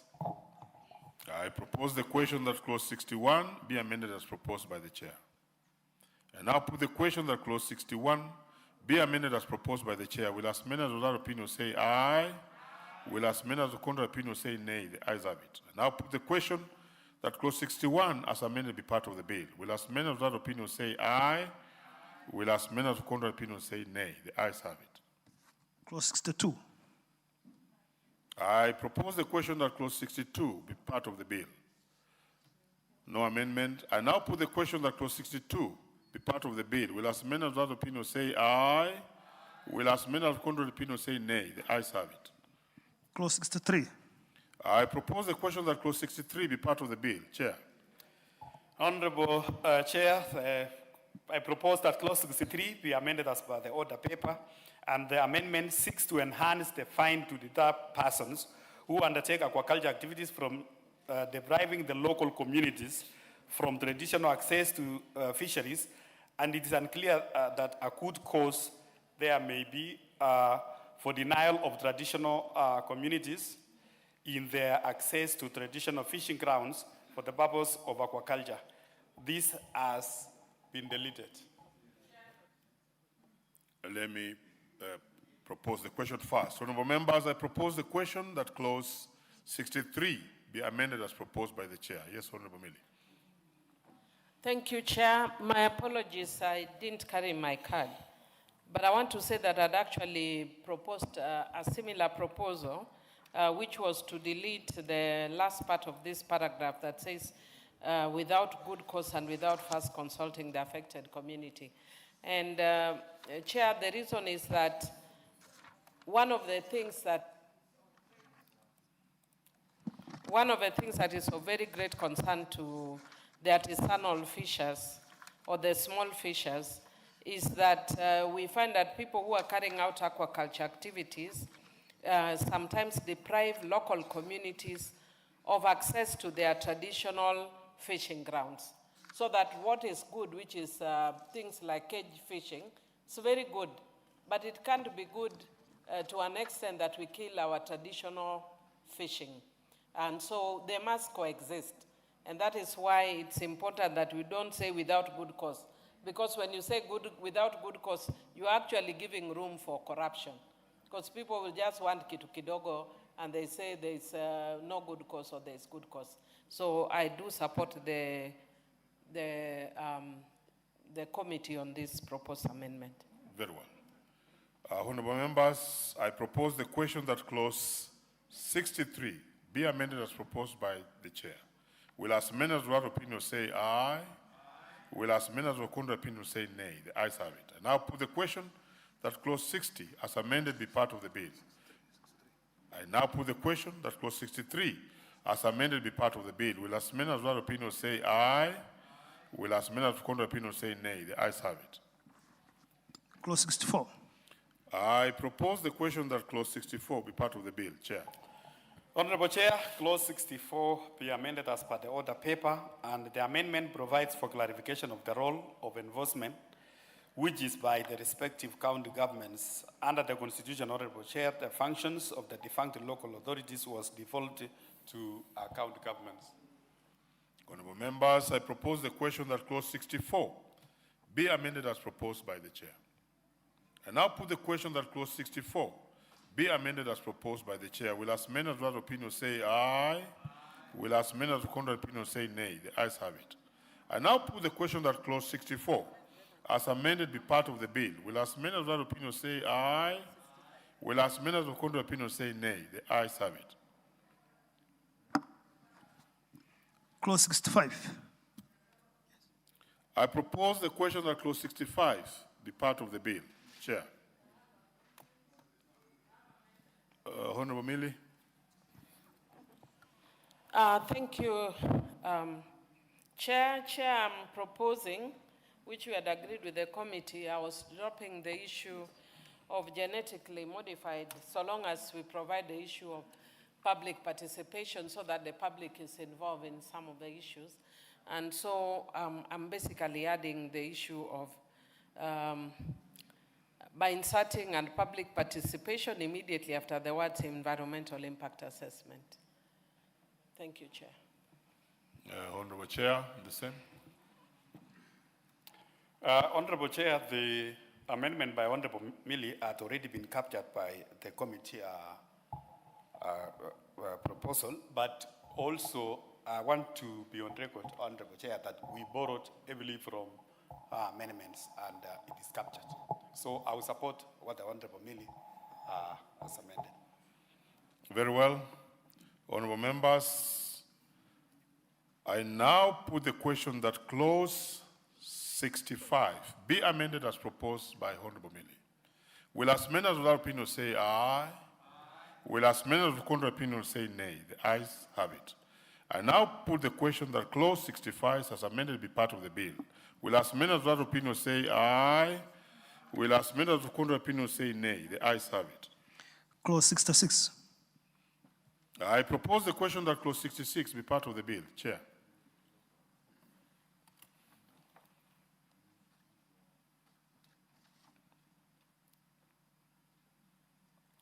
Give the Chair the mic. Honorable Chair, I propose that Clause 66 be amended as per the order paper, and this is to make it mandatory for the Director General to ensure that there is introduction of a fish in Kenya that may compromise, there is no introduction of a fish in Kenya that may compromise any fisheries in Kenya. I propose the question that Clause 66 be amended as proposed by the Chair. I now put the question that Clause 66 be amended as proposed by the Chair. Will as many of the opinion say aye? Will as many of the contrary opinion say nay? The ayes have it. I now put the question that Clause 66 as amended be part of the bill. Will as many of that opinion say aye? Will as many of the contrary opinion say nay? The ayes have it. Clause 67. I propose the question that Clause 67 be part of the bill. No amendments. I proceed to put the question that Clause 67 be part of the bill. Will as many of that opinion say aye? Will as many of the contrary opinion say nay? The ayes have it. Clause 68. I propose the question that Clause 68 be part of the bill. Chair. Honorable Chair, I propose that Clause 68 be amended as per the order paper, and the amendment seeks to provide for a notification of escapement to the Director General as well as the County Director on instance of escapement, noting that the regulations of commercial aquaculture is primarily by the county government. 1 minute. Sorry, honorable members, we are on Clause 68. I now propose the question that Clause 68 be amended as proposed by the Chair. I now put the question that Clause 68 be amended as proposed by the Chair. Will as many of that opinion say aye? Aye. Will as many of the contrary opinion say nay? The ayes have it. I now put the question that Clause 68 as amended be part of the bill. Will as many of that opinion say aye? Aye. Will as many of the contrary opinion say nay? The ayes have it. Clause 69. I propose the question that clause 69 be part of the bill. No amendments. I put the question that clause 69 be part of the bill. Will as many of that opinion say aye? Will as many of the contrary opinion say nay? The ayes have it. Clause 70. I propose the question that clause 70 be part of the bill. Mover. Honorable Chair, I propose that clause 70 be amended as per the order paper, and the amendment, Honorable Chair, is just a clean-up to clarify that the information to be collected on fish. Is that all? Yes. I propose the question that clause 70 be amended as proposed by the mover. I now put the question that clause 70 be amended as proposed by the chair. Will as many of that opinion say aye? Aye. Will as many of the contrary opinion say nay? The ayes have it. I now put the question that clause 70 as amended be part of the bill. Will as many of that opinion say aye? Aye. Will as many of the contrary opinion say nay? The ayes have it. Clause 71. I propose the question that clause 71 be part of the bill. Chair. Oh, no. It's Millie's amendment. So, Honorable Millie, proceed. Thank you, Chair. Chair, after further consultation with the Chair, I've agreed to drop because the same provision is provided for under clause 60, subclause 1. Very well. So I will take it again as a section that has got no amendment. Honorable members, I propose the question that clause 71 be part of the bill. There being no amendment, I proceed to put the question that clause 71 be part of the bill. Will as many as that opinion say aye? Will as many as the contrary opinion say nay? The ayes have it. Clause 72. I propose the question that clause 72 be part of the bill. No amendment. I proceed to put the question that clause 72 be part of the bill. Will as many as that opinion say aye? Will as many as the contrary opinion say nay? The ayes have it. Clause 73. I propose the question that clause 73 be part of the bill. Here we have an amendments from the chair and also from Honorable Millie. The Honorable Chair, I propose that clause 73 be amended as the order paper, and this is to provide for a consultative process between the national and the county governments in the regulatory making process and provide for regulations on environmental protection bond for commercial aquaculture. The amendment seeks also to provide for categorization of aquaculture establishment based on production for the purpose of differentiated licenses, and also provide for a single permit for the purpose of encouraging and easing investment in the sector. I propose the question that clause 73 be amended as proposed by the chair. I think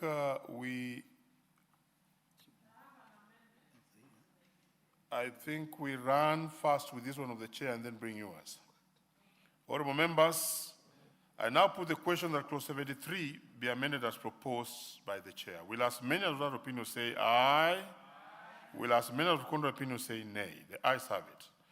Now, let's go to Honorable Millie's amendment.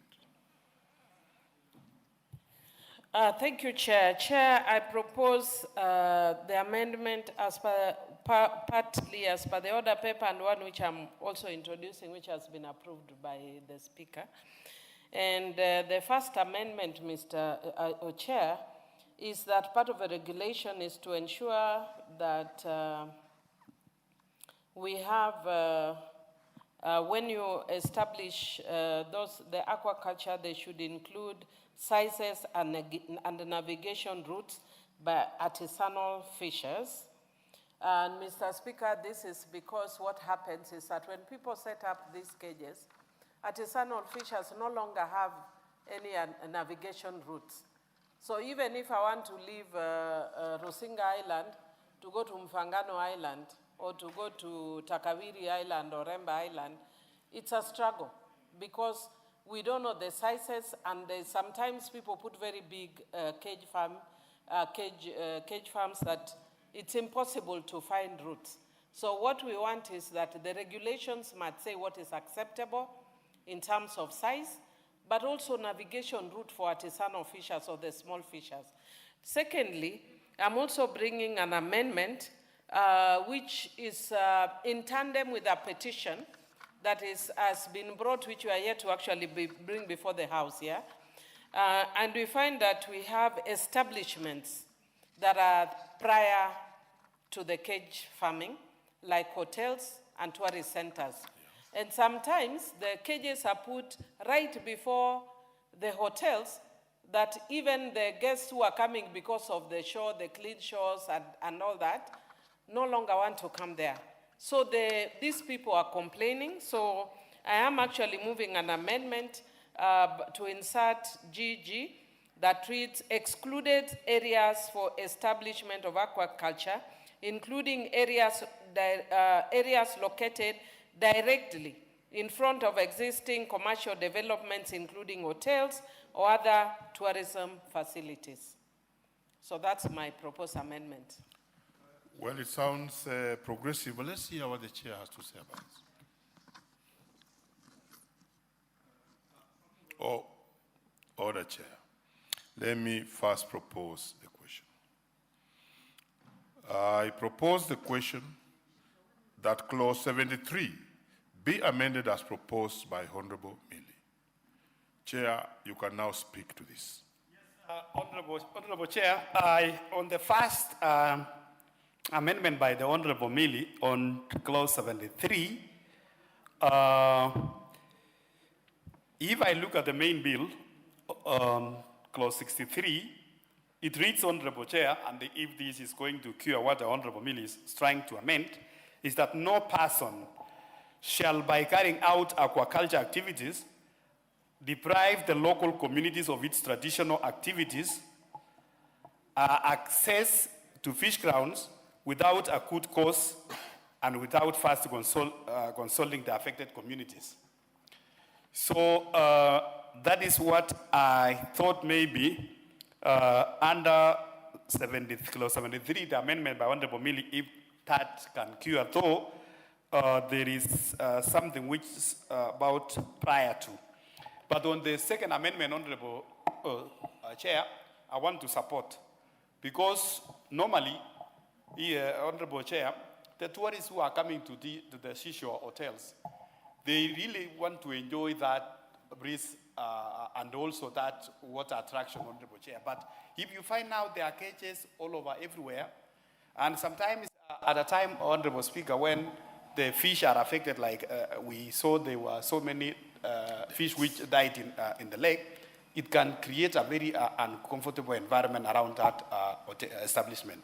So I want to support the amendment by Honorable Millie. Very well, but you are convincing Millie, of which I'm tending to get convinced that what you read covers what Honorable Millie is also moving in the first part of her amendment. And Honorable Millie, you being a very seasoned legislator, we don't need to over-legislate. Let's hear you on this. Yes.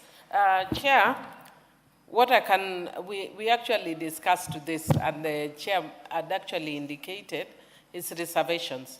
But I was saying there's really no harm, because I've held several meetings, and sometimes when you don't explicitly state, then people actually leave it to their own imagination and their own interpretation.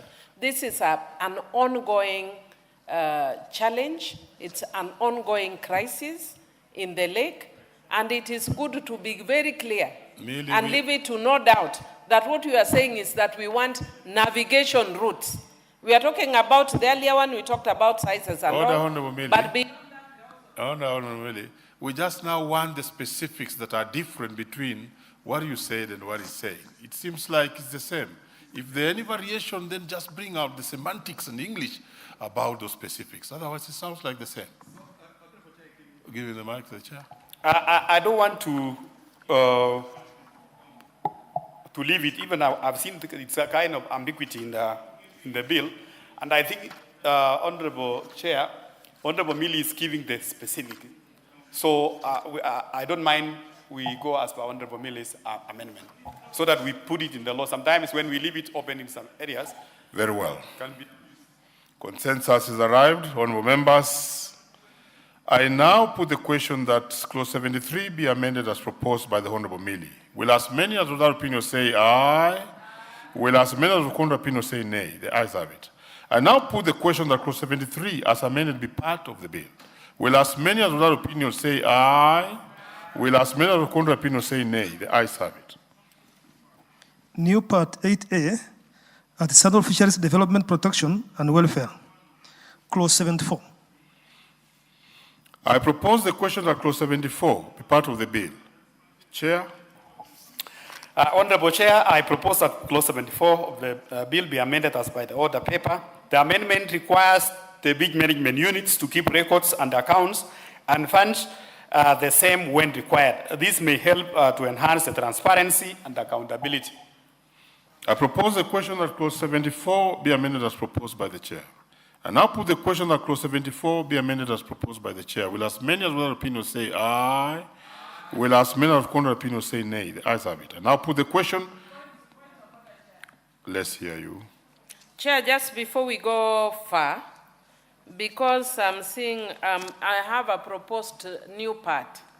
My understanding is that we'll deal with that part at the end. Is that correct? Because if you are not dealing with it at the end, then it deals with 74A, 74B, then we need to also move it at this point, if we are not dealing with it at the end. Yeah, that's what I needed clarity. If the clarity is that we are dealing with it at the end, then I'll wait. Because it's a new part, part 8, Artisanal Fisheries Development, Protection and Welfare. Very well, Honorable Millie. There's a specific area where we shall deal with your amendment. Thank you. So where were we? We were on clause 74, and I will take it again. I now put the question that clause 74 be amended as proposed by the chair. Will as many as that opinion say aye? Will as many as the contrary opinion say nay? The ayes have it. I now put the question that clause 74 as amended be part of the bill. Will as many as that opinion say aye? Will as many as the contrary opinion say nay? The ayes have it. Clause 75. I propose the question that clause 75 be part of the bill. No amendments. I now put the question that clause 75 be part of the bill. Will as many as that opinion say aye? Will as many as the contrary opinion say nay? The ayes have it. Clause 76. I propose the question that clause 76 be part of the bill. Chair. Honorable Chair, I propose that clause 76 be amended as by the order paper, and this is just a clean-up, Honorable Chair. I propose the question that clause 76 be amended as proposed by the chair. I now put the question that clause 76 be amended as proposed by the chair. Will as many as that opinion say aye? Aye. Will as many as the contrary opinion say nay? The ayes have it. I now put the question that clause 76 as amended be part of the bill. Will as many as that opinion say aye? Will as many as the contrary opinion say nay? The ayes have it. Clauses 77 and 78. I propose the question that clauses 77 and 78 be part of the bill. No amendments. I now put the question that clauses 77 and 78 be part of the bill. Will as many as that opinion say aye? Will as many as of contrary opinion say nay? The ayes have it. Clause 79. I propose the question that clause 79 be part of the bill. Chair. Honorable Chair, I propose that clause 79 be amended as per the order paper, and the input of this Honorable Chair is to provide the role of the county governments in handling of confidential information. I propose the question that clause 79 be amended as proposed by the chair. I now put the question that clause 79 be amended as proposed by the chair. Will as many as that opinion say aye? Will as many as the contrary opinion say nay? The ayes have it. I now put the question that clause 79 as amended be part of the bill. Will as many as of that opinion say aye? Will as many as of the contrary opinion say nay? The ayes have it. Clauses 80 and 81. I propose the question that clauses 80 and 81 be part of the bill. I now put the question that clauses 80 and 81 be part of the bill. Will as many as that opinion say aye? Will as many as the contrary opinion say nay? The ayes have it. Clause 82. I propose the question that clause 82 be part of the bill. Chair. Honorable Chair, I propose that clause 42 be amended as per the order paper, and the amendments corrects a cross-referencing error and provides for the role of the county director in managing information under the Act. I propose the question that clause 82 be amended as proposed by the chair. And now put the question that clause 82 be amended as proposed by the chair. Will as many as that opinion say aye? Will as many as the contrary opinion say nay? The ayes have it. And now put the question that clause 82 as amended be part of the bill. Will as many as that opinion say aye? Will as many as the contrary opinion say nay? The ayes have it. Clause 83. I propose the question that clause 83 be part of the bill. Over. Honorable Chair, I propose that clause 83 be amended as per the order paper and amendment 6 to align the title of the act with the cap number issued and also to clarify the registration for fish activities and not the vessel which is regulated under the Merchant Shipping Act. Very well, I propose the question that clause 83 be amended as proposed by the chair. I now put the question. We are coming to you as Honorable Mili.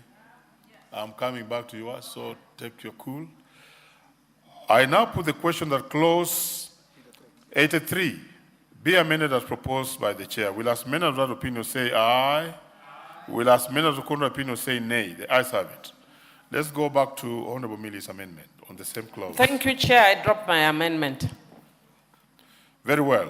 Having dropped your amendment, I now proceed to put the question that clause 83, as amended, be part of the bill. Will as many of that opinion say aye? Will as many of the contrary opinion say nay? The ayes have it. Clause 84.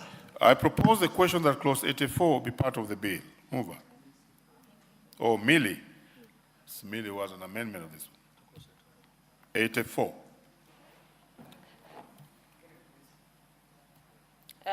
Thank you, Chair. For clause 84, Chair, I'm actually noticing the amendment I'd intended to drop was actually 84, because 83 had wanted the counties to specify the time that it takes for an application. But it's not fatal. It can be proposed later, even in the Senate.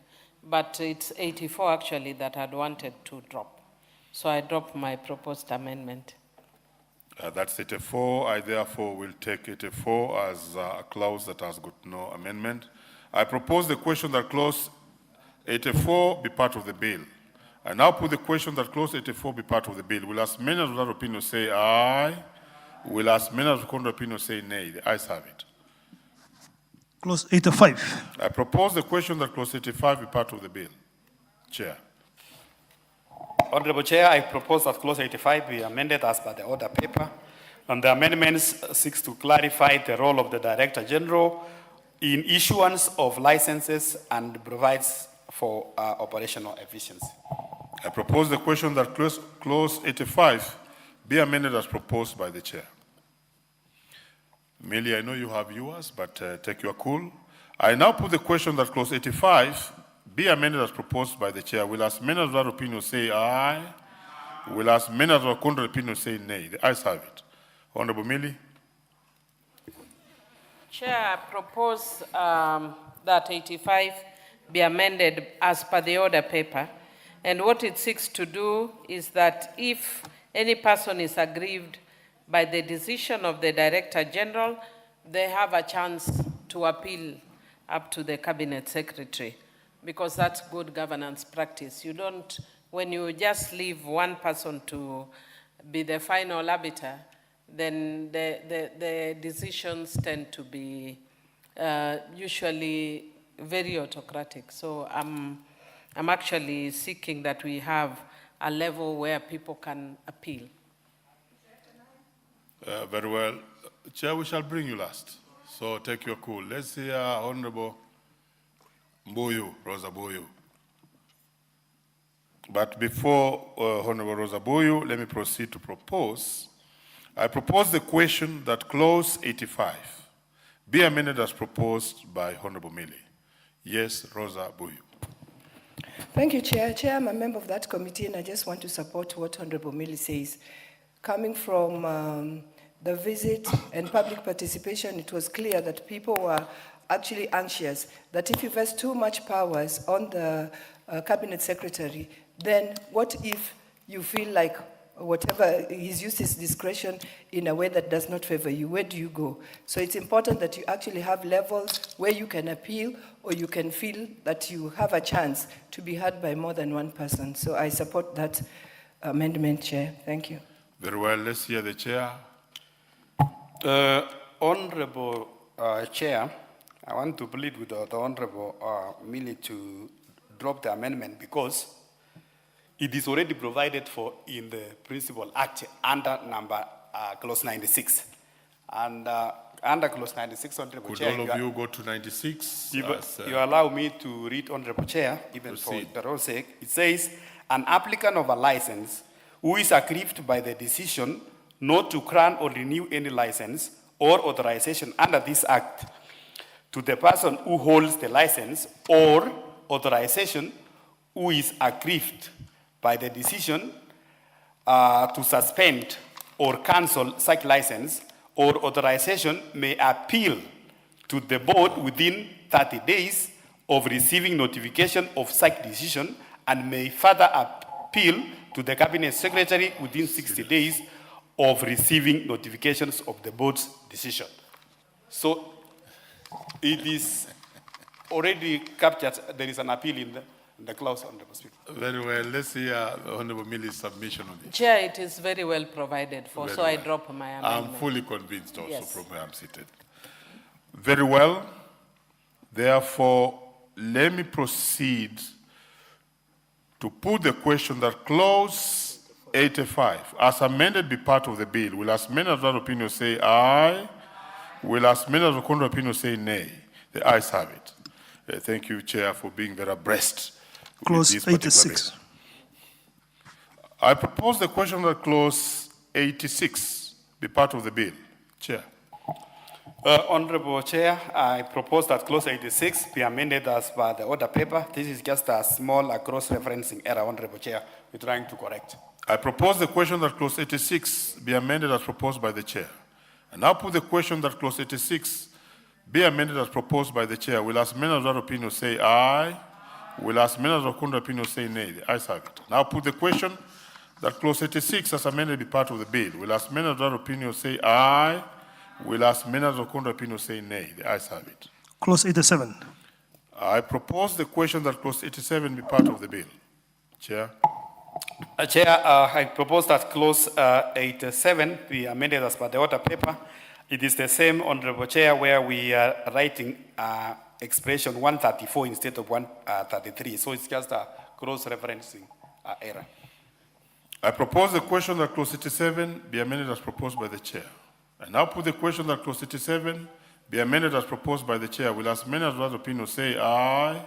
Will as many as the contrary opinion say nay? The ayes have it. And now put the question that clause 87 as amended be part of the bill. Will as many as that opinion say aye? Will as many as the contrary opinion say nay? The ayes have it. Clause 88. I propose the question that clause 88 be part of the bill. Chair. Honorable Chair, I propose that clause 88 be amended as per the order paper. The amendment seeks to expand the information required under fishing plans to include information where the fishing-related activities will take place, which is important for regulation. I propose the question that clause 88 be amended as proposed by the Chair. And now put the question that clause 88 be amended as proposed by the Chair. Will as many as that opinion say aye? Will as many as the contrary opinion say nay? The ayes have it. And now put the question that clause 88 as amended be part of the bill. Will as many as that opinion say aye? Will as many as the contrary opinion say nay? The ayes have it. Clause 89. I propose the question that clause 89 be part of the bill. Mover. Honorable Chair, I propose that clause 89 be amended as per the order paper. This is just correcting a cross-reference error and also to further clarify that amounts will be in shillings. I propose the question that clause 89 be amended as proposed by the Chair. I now put the question that clause 89 be amended as proposed by the Chair. Will as many as that opinion say aye? Will as many as the contrary opinion say nay? The ayes have it. And now put the question that clause 89 as amended be part of the bill. Will as many of that opinion say aye? Will as members of the contrary opinion say nay? The ayes have it. Clause 90. I propose the question that clause 90 be part of the bill. Honorable Chair, I propose that clause 9 be amended as per the order paper. The amendment seeks to provide that where persons are employed by persons issued with license under the Act, that employment should be in compliance with the relevant labor laws and laws relating to the safety at sea. Further, Honorable Chair, in line with the best practices on local content and promote employment of Kenyans, the amendment seeks to set a threshold for minimum number of Kenyan citizens to be employed by foreign fishing vessels, granted authorization or access rights. The amendment also provides for a term of imprisonment in addition to the fine imposed and incorporated. Very well, Carolio Mondi had an amendment on this particular one, but if the chair is carried, then Caroli's will fall. Okay. Therefore, I proceed to propose the question that clause 90 be amended as proposed by the chair. And now put the question that clause 90 be amended as proposed by the chair. Will as many of that opinion say aye? Will as many of the contrary opinion say nay? The ayes have it. I now put the question that clause 90 as amended be part of the bill. Will as many of that opinion say aye? Will as many of the contrary opinion say nay? The ayes have it. Clause 91. I propose the question that clause 91 be part of the bill. Chair. Honorable Chair, I propose that clause 91 be amended as per the order paper, and the amendment clarifies on the validity period of license issued under this act. I propose the question that clause 91 be amended as proposed by the chair. I now put the question that clause 91 be amended as proposed by the chair. Will as many of that opinion say aye? Will as many of the contrary opinion say nay? The ayes have it. And now put the question that clause 91 as amended be part of the bill. Will as many of that opinion say aye? Will as many of the contrary opinion say nay? The ayes have it. Clause 92. I propose the question that clause 92 be part of the bill. Chair. Honorable Chair, I propose that clause 92 be amended as per the order paper. And this is just to clarify on the fees and charges may be imposed by counties. Hence, there is need for the same to be published. And further provides that the manner in which the levies are to be imposed on commercial aquaculture activities. I propose the question that clause 92 be amended as proposed by the chair. I now put the question that clause 92 be amended as proposed by the chair. Will as many of that opinion say aye? Will as many of the contrary opinion say nay? The ayes have it. I now put the question that clause 92 as amended be part of the bill. Will as many of that opinion say aye? Will as many of the contrary opinion say nay? The ayes have it. Clause 93. I propose the question that clause 93 be part of the bill. We have two amendments here by the chair and by Millie. Honorable Chair, I propose that clause 93 be amended as per the order paper, and the amendment seeks just to harmonize the penalties prescribed. I propose the question that clause 93 be amended as proposed by the chair. I now put the question that clause 93 be amended as proposed by the chair. Will as many of that opinion say aye?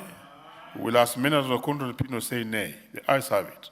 Yes, Honorable Millie, on clause 93. But you have done a lot of consensus building. Yes, Honorable Millie? Chair, actually, we've done a lot of consensus building. Otherwise, I would be standing for every amendment. Great. I'm just wondering whether the chair has moved the same amendment as mine, or yours is different. If it is the same amendment, Chair, then I don't even need to move mine. Very I well. just need to support him. Except I'll comment later on the issue of the sentencing policy, which I've told the committee. I think because the bill wasn't drafted at the committee level, there is a problem with the sentencing policy. It's a bit haphazard. Okay. They needed to have thought very clearly about the sentencing policy. Okay. But I'll be dropping, as part of our grid harmonization, I'll be dropping Very well, most that's of the mine. strength of winnowing. I therefore proceed to put the question that clause 93, as amended, be part of the bill. Will as many of that opinion say aye? Will as many of the contrary opinion say nay? The ayes have it. Clause 94. I propose the question that clause 94 be part of the bill. Honorable Millie. Chair, as had indicated, we had agreed with the chairman of the committee on the issue of the sentencing policy that it wasn't done well. But to enable us to move forward, I drop my amendment. Very well. I now put the question that clause. I want to take it like a clause without any amendment. Honorable members, I'll take it again. I propose the question that clause 94 be part of the bill. There being no amendment, I now put the question that clause 94 be part of the bill. Will as many of that opinion say aye? Will as many of the contrary opinion say nay? The ayes have it. Clause 95. I propose the question that clause 95 be part of the bill. No amendment, honorable members. I therefore put the question that clause 95 be part of the bill. Will as many of that opinion say aye? Will as many of the contrary opinion say nay? The ayes have it. Clause 96. I propose the question that clause 96 be part of the bill. Chair. Honorable Chair, I propose that clause 96 be amended as per the order paper, and the amendments enables the persons aggrieved with a decision of the Cabinet Secretary or the County Executive Committee member to the Fisheries Tribunal as a means of aiding access to justice. This is just to say, if you are not satisfied with the decision of the Cabinet Secretary or the committee, you can also seek a tribunal. Honorable members, I propose the question that clause 96 be amended as proposed by the chair. I now put the question that clause 96 be amended as proposed by the chair. Will as many of that opinion say aye? Will as many of the contrary opinion say nay? The ayes have it. I now put the question that clause 96 as amended be part of the bill. Will as many of that opinion say aye? Will as many of the contrary opinion say nay? The ayes have it. Clause 97. I propose the question that clause 97 be part of the bill. Chair. Honorable Chair, I propose that clause 97 be amended as per the order paper, and this is in line with the amendments proposed in clause 9, the Honorable Chair, that seeks the that require the Cabinet Secretary through regulations set the threshold of the minimum number of Kenyan citizens to be employed by foreign fishing vessels, granted authorization or access rights at a minimum 20%. This is in line with the best practice on a local content and also seeks to promote employment of Kenyans. Honorable Chair. I propose the question that clause 97 be amended as proposed by the chair. There was also an amendment by Honorable Karoli Omondi, but if the chair is carried, very well. I now put the question that clause 97 be amended as proposed by the chair. Will as many of that opinion say aye? Will as many of the contrary opinion say nay? The ayes have it. I now put the question that clause 97 as amended be part of the bill. Will as many of that opinion say aye?